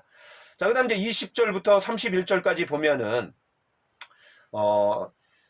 갑자기 이 레위 자손에 대한 이야기가 또 나와요. 레위 자손에 대한 이야기가 나오는데, 제사장 이야기를 하다가, 특별히 24절에는 그앗의 확장입니다. 왜냐하면 24절에 보니까, 우시엘의 아들들은 미가요. 미가의 아들들 중에는 3일이요. 그런데 23장, 20절에 보니까 우시엘의 아들들은 우두머리 미가와 그 다음 이사야더라. 그리고 21절에 무라리의 아들들은 하면서 나오거든요. 그러니까 좀 더 확장된 거예요. 자, 그 다음에 26절. 자, 26절에 보면은 무라리의 아들들은 그 앞에까지가 이제 확장된 어떤 고앗 자손의 그런 확장된 그런 자손들이죠. 자, 그 다음에 26절에 무라리의 아들들은 이렇게 나왔는데 이게 이제 23장 21절에 무라리의 아들들은 그래서 더 이게 확장된 거예요. 그러니까 게르손은 나오지 않고 그핫과 고앗이라고 하는 그핫과 그 다음에 무라리의 후손들이 이렇게 좀 더 확장되는 것 같아요. 자, 어쨌든 아까 제가 말씀드렸던 것처럼 레위인 목록이 23장과 24장 끝에서 감싸는 가운데 그 중심에 누가 들어가 있냐면 제사장 직무가 들어가 있다라는 거예요. 그러니까 레위인 목록이 그런 아론의 계열을 감싸는 구조다. 그래서 바로 제사장의 직무가 더 중요하다라는 것을 부각시키고 있다. 이렇게 이해해 주시면 좋을 것 같습니다. 자, 여기까지 하고 마치겠습니다. 감사합니다. 안녕하세요. 역상남, 역대상을 읽어주는 남자. 자, 이 시간에는 역대상 25장부터 마지막 장인 29장까지를 다루면서 역대상 전체를 마무리하도록 하겠습니다. 여러분, 역대상은 크게 세 부분으로 나눠지죠. 1장부터 9장까지는 족보, 그리고 10장부터 20장까지는 다윗 이야기, 그리고 21장부터 29장까지는 성전 건축 준비라고 할 수 있습니다. 여러분, 이제 21장에서는 다윗이 인구조사를 통해서 하나님의 심판을 받죠. 그러나 21장이 중요한 이유는 거기에서 그 아라우나의 타작마당이 바로 성전 건축의 장소로 확정이 됩니다. 자, 그 다음에 22장에서는 그 다윗 언약, 사무엘하 7장에 나오는 다윗 언약을 핵심을 강조하면서 이제 이 솔로몬이 왕위 계승과 함께 성전 건축의 그런 책임자로 결정이 되는 거죠. 자, 그 다음에 이제 23장, 24장에서는 레위인들, 특별히 24장에서는 제사장, 그 다음에 이제 25장입니다. 흐름이 그렇게 진행이 되는 거예요.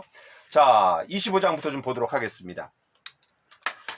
계속해서 이제 레위인들에 대한 그런 직무와 또 조직을 이야기하고 있는데, 특별히 25장에서는 찬송을 맡은 레위인들을 얘기합니다. 그러니까 23장, 24장에서는 그런 레위인들과 제사장이 하나님의 성전의 사무를 맡은 그런 역할을 맡은 사람들을 강조하고 있다라면, 이제 25장에서는 찬송을 맡은 사람들을 소개하고 있습니다. 자, 7절에 보니까 288명이라 그랬는데 23장 5절에 보면은 4,000명이라 그랬어요. 악기로 찬송하는 자들. 그러니까 이 4,000명 안에 이제 포함된 숫자겠죠. 자, 그 대표적인 사람들이 아삽, 헤만, 여두둔. 이 사람들이 특별히 구별되어 갖고 이제 섬겼다라고 했어요. 자, 제사장과 같이 24반차로 나누어서 제비를 뽑아갖고 이제 섬겼다라는 것을 우리가 좀 볼 수 있습니다.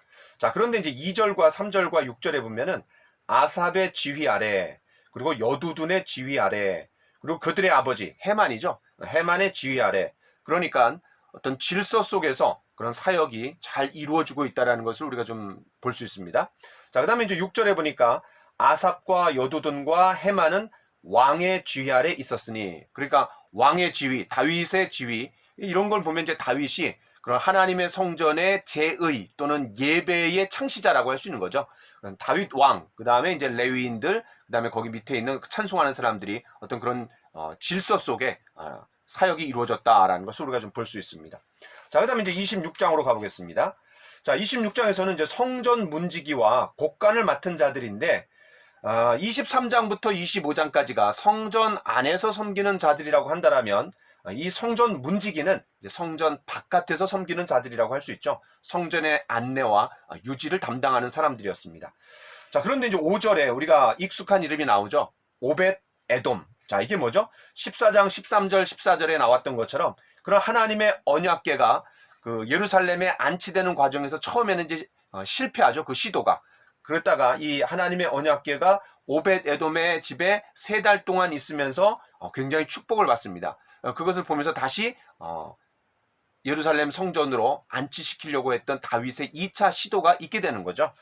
자, 그래서 그 1차 시도의 실패 후에 2차 시도까지의 기간 동안 오벳 에돔의 집에 굉장히 하나님께서 축복을 부어주셨다라는 것을 우리가 좀 기억해 볼 수 있습니다. 자, 20절부터 28절까지는 성전의 곡간을 맡은 자들인데, 이 성전의 곡간에는 어떤 물건들이 들어가요? 성국, 또 성물, 또 봉헌된 전리품, 그렇죠? 특별히 27절에 보니까 이런 말씀이 있습니다. 27절 제가 한번 읽어보겠습니다. 그들이 싸울 때에 노력하여 얻은 물건 중에서 구별하여 드려 여호와의 성전을 계수한 일과, 그러니까 그런 전쟁에서 하나님의 전쟁일 때 모든 전리품들이 하나님께 귀속이 되잖아요. 그래서 이제 그렇게 들어온 물건들이 이제 많이 있었다라는 거죠.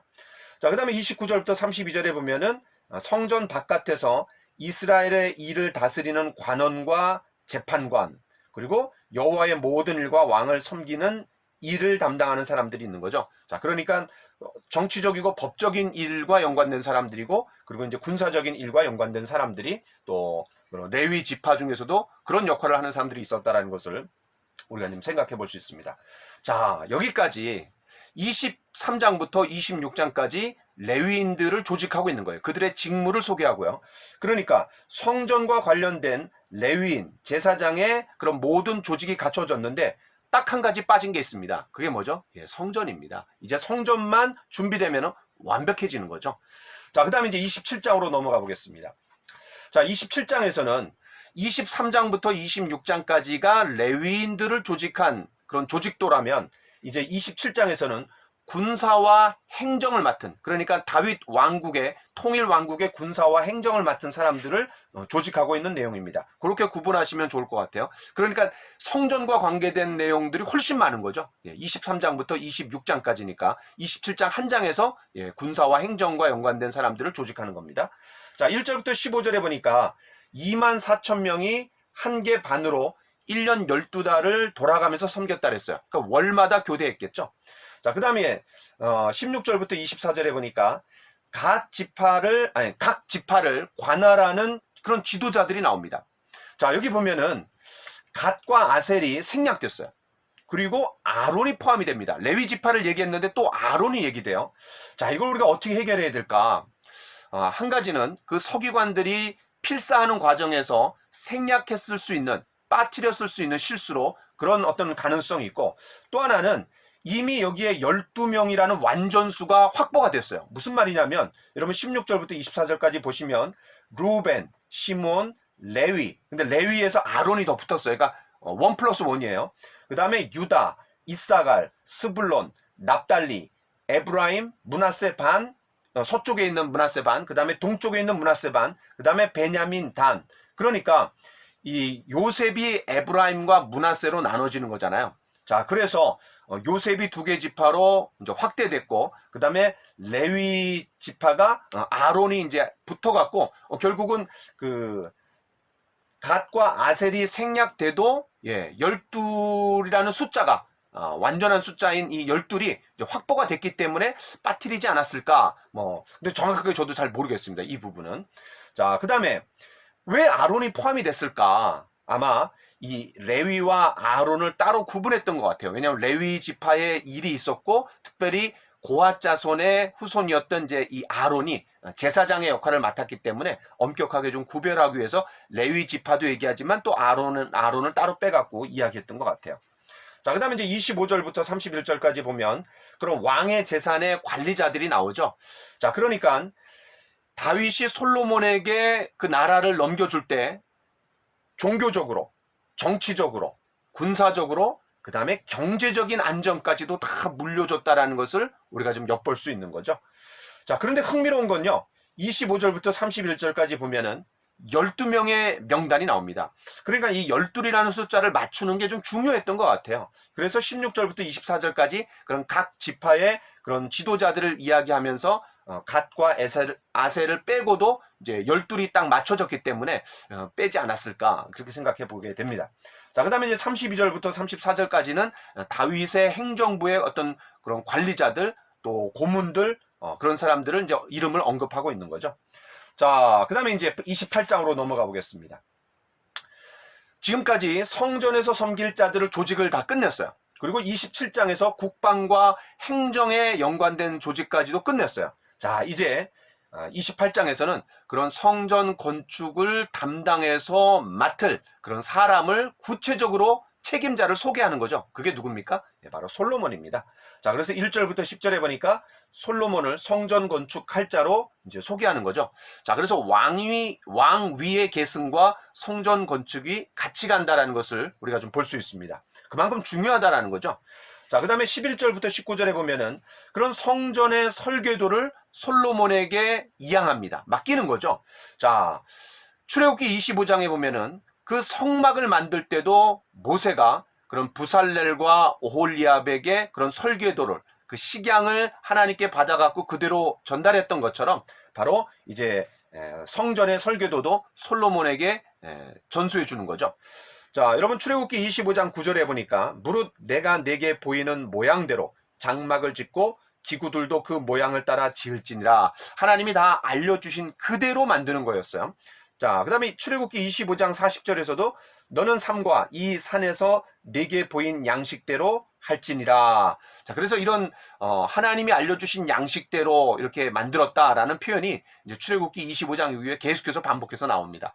자, 마찬가지로 이 성막은 이동식이라면 이제 성전은 고정식이 됐는데 또 성막은 텐트로 천으로 만든 거죠. 그러나 이제 성전은 이제 돌로 만들어졌는데 어쨌든 성막이나 성전이나 하나님이 거하시는 곳이고 하나님이 알려주신 모양대로 만들어야 됐다라는 거죠. 아무렇게나 만들면 되는 게 아니에요.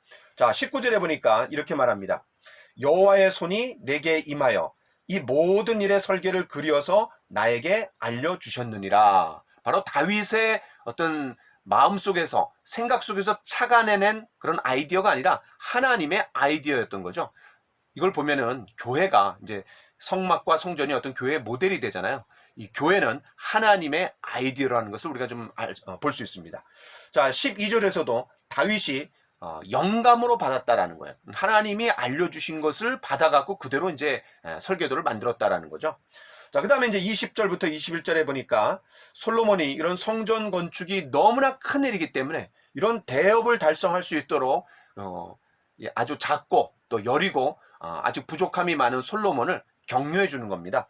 자, 그런데 이제 솔로몬에게 뭐라 그래요? 하나님이 함께 해주시겠다. 그리고 하나님 너를 버리지 않을 거다. 그리고 온 백성들이 잘 준비가 됐고 너를 전적으로 지지해 줄 거다. 라고 이제 격려해 주는 겁니다. 여러분 성경에서 아주 커다란 임무를 맡은 사람들에게는 하나님께서 함께 해주시겠다라는 표현을 자주 씁니다. 여호수아에게도 하나님 그렇게 해주셨고요. 그 다음에 이제 12제자에게도 예수님께서 승천하시면서 지상명령을 주실 때 함께 해주시겠다라고 얘기했고 또 사사기에 보면은 기드온에게 여호와께서 너와 함께 하신다. 바로 큰 용사다. 큰 용사인 이유가 뭐예요? 그의 어떤 기능과 역할과 어떤 자질이 중요한 게 아니라 하나님이 함께 해주시기 때문에 큰 용사라는 거죠. 자, 그래서 이 솔로몬을 하나님 반드시 너와 함께 해주실 거다라고 격려해 주는 겁니다. 자, 그 다음 이제 마지막 29장까지 가겠습니다. 원래 이제 우리가 4장을 다뤄야 되는데 또 한 장밖에 남지 않기 때문에 29장까지 다루도록 그렇게 하겠습니다.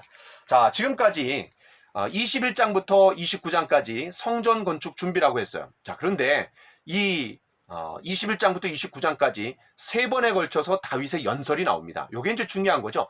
22장에서 그 사무엘하 7장에 다윗 언약을 핵심을 이야기하면서 이제 솔로몬에게 왕위 계승과 함께 성전 건축의 책임자라는 것을 이제 알려줬어요. 자, 그 다음에 이제 28장에서는 그런 이스라엘 모든 관원들에게 그런 성전 건축의 중요성을 강조하면서 바로 솔로몬이 핵심 역할을 할 거다. 잘 도와라. 이렇게 얘기했던 거죠. 자, 그 다음에 이제 29장. 자, 여기에서는 뭐냐면 이 성전 건축을 위해서 예물을 드려야 되는데 이 관원들에게, 지도자들에게 성전 건축을 위한 예물 봉헌에 대해서 다윗이 먼저 모범을 보일 테니까 너희도 함께 좀 자원함으로 기쁜 마음으로 하나님 앞에 드렸으면 좋겠다라고 이제 촉구하는 내용이 나오는 거죠. 자, 29장 좀 더 자세하게 살펴보도록 하겠습니다. 1절부터 5절에 보니까 좀 전에 말씀드렸던 것처럼 이 다윗이 온 회중에게 성전 건축을 위해 헌신하도록 권면하는 거죠. 특별히 다윗이 먼저 모범을 보이면서 예물을 드립니다. 자, 그러면서 6절부터 9절에 보니까 온 백성이 자원해서 또 기쁨으로 하나님 앞에 예물을 드렸다라는 것을 기록하고 있죠. 모두가 기쁨으로 헌신했다라는 것을 잘 보여줍니다. 자, 그 다음에 이제 10절부터 19절에 보니까 그런 모든 광경을 본 다윗이 얼마나 감격스럽고 기뻤겠어요. 그래서 하나님 앞에 이제 감사의 기도를 올려드리는 겁니다. 자, 그런데 이제 이 감사의 기도에 11절부터 13절의 내용이 핵심인데 제가 한번 읽어보겠습니다. 여호와여, 위대하심과 권능과 영광과 승리와 위엄이 다 주께 속하였사오니 천지에 있는 것이 다 주의 것이로소이다. 여호와여, 주권도 주께 속하였사오니 주는 높으사 만물의 머리이심이니이다. 부와 귀가 주께로 말미암고 또 주는 만물의 주제가 되사 손의 권세와 능력이 있사오니 모든 사람을 크게 하심과 강하게 하심이 주의 손에 있나이다. 우리 하나님이여, 이제 우리가 주께 감사하오며 주의 영화로운 이름을 찬양하나이다. 자, 이 하나님께 대한 그런 호칭, 또 그분의 어떤 능력, 또 권세, 이런 하나하나가 다윗이 그런 생사를 넘나들면서 지금까지 숱한 그런 모진 환난과 어둠의 터널을 통과하는 과정에서 참 하나님을 경험했던 그 하나님을 높이고 찬양하는 거죠. 참 그 의미가 있는 것 같아요. 자, 그래서 이제 하나님을 높였고, 그 다음에 14절에 뭐라고 얘기합니까? 그런 자신도 그렇고 모든 지도자들도 그렇고 온 이스라엘 백성들이 즐거운 마음으로 하나님 앞에 예물을 드릴 수 있는 힘이 어디서 왔느냐? 두 가지를 얘기하는 거죠. 바로 모든 것이 주께로 말미암았다라는 겁니다. 또 주의 손으로 받은 것을 주께 드렸을 뿐입니다. 그러니까 모든 것이 하나님께로 왔기 때문에 하나님이 주신 것을 드립니다라는 거죠. 여러분, 출애굽기에서도 이스라엘 백성들이 430년 동안 애굽에서 종살이 하다가 유월절 사건을 통해서 나갑니다. 그때 그 애굽 사람들에게 이제 귀걸이도 요청하고 또 금은 목걸이 다 요청합니다. 그래서 주당 1당을 받은 것이 아니라 430년 동안 일했던 것을 그냥 한꺼번에 받았어요. 근데 그 많이 받았던 것을 이 광야에서 성막을 짓는 과정에서 하나님 앞에 즐거이 예물로 드렸던 거죠. 구원의 감격을, 감사를 다시 구원의 헌신으로 하나님 앞에 드렸던 모습을 우리가 좀 생각해 볼 수 있습니다. 자, 그 다음 이제 17절에 보니까 즐거이 드리고 자원하여 드림으로 크게 기뻐했다 그랬어요. 그러니까 이 성전 건축의 핵심은 온전한 마음이죠. 자원하는 마음이었던 거예요. 자, 그래서 이제 3절에 아주 중요한 말씀이 있죠. 다윗이 이렇게 얘기합니다.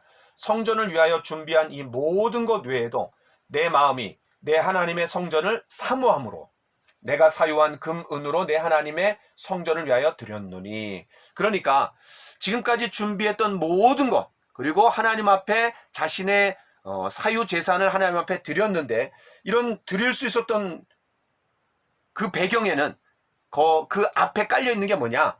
바로 물질을 드리기에 앞서서 하나님께 대한 감사, 또 그 마음을 먼저 드렸다라는 것을 잘 보여주는 거죠. 자, 그래서 우리가 물질을 드릴 때 우리가 감사해서 하나님 앞에 드리는 거죠. 그런데 우리의 마음을 먼저 하나님 앞에 드리는 게 중요한 것 같습니다. 마음을 드리지 못하니까는 이제 물질도 못 드리는 거죠. 자, 그 다음에 20절부터 25절에 보니까 그런 하나님 앞에 예배를 드리면서 이제 마무리하고 있는데, 특별히 22절에 보면은 이날에 무리가 크게 기뻐하며 여호와 앞에서 먹으며 마셨더라. 아주 성대한 예배 가운데 기쁨으로 모든 일들을 마무리하고, 그리고 이제 거기 하이라이트가 뭐냐면 이제 솔로몬에게 기름을 부어갖고 왕으로 삼는 거죠. 자, 그 다음에 26절부터 30절에 보니까 다윗의 죽음으로 끝맺음 되고 있습니다. 야, 이 역대상이 맨 마지막에 이제 다윗의 죽음으로 끝나는데 그 다윗의 죽음을 이렇게 얘기하죠. 그가 나이 많아 늙도록 부하고 존귀를 누리다가 죽음에 그의 아들 솔로몬이 대신하여 왕이 되니라. 자, 이렇게 하면서 이제 다윗이 무대에서 사라지고 역대하에서 솔로몬이 등장하는 어떤 발판을 마련하고 이제 마무리가 되고 있습니다. 자, 그러면서 이제 다윗의 이야기들이 간략하게 이제 요약이 되고 이제 끝나고 있는데 우리가 이 다윗을 생각해 볼 때 어떤 사람이에요? 이스라엘의 2대 왕이지만 그러나 통일 왕국부터 시작을 한다라면 초대 왕입니다. 통일 왕국의 초대 왕이고요. 또 성전 예배의 창시자라고 할 수 있습니다. 다윗이 그 성전 건축을 다 준비하고 또 그런 건축의 물자들만 준비한 것이 아니라 사람도 준비했고 특별히 조직도 완벽하게 준비했어요. 특별히 성전에서 섬길 레위인들, 그 다음에 성전에서 예배를 돕는 그런 찬양 대원들, 악기들, 이런 모든 것까지 완벽하게 구비한 모습을 보면은 이 다윗이 굉장히 중요한 역할을 하지 않았나 우리가 좀 생각해 볼 수 있습니다. 또 이후에 모든 그런 시대의 그런 왕들을 얘기할 때 언제나 모델이 누구죠? 예, 다윗입니다. 그만큼 다윗의 역할이 크고 또 중요한 자리를 차지했다라는 것을 우리가 알 수 있죠. 자, 이렇게 우리가 이제 역대상 29장을 이제 다 살펴봤는데 상당히 어려울 거라고 생각했지만 의외로 어렵지 않았습니다. 앞에 9장은 족보였고 그 다음에 가운데 10장은 다윗의 어떤 왕국의 이야기, 그러나 거기에 핵심을 차지하고 있었던 것은 이제 성전이었죠.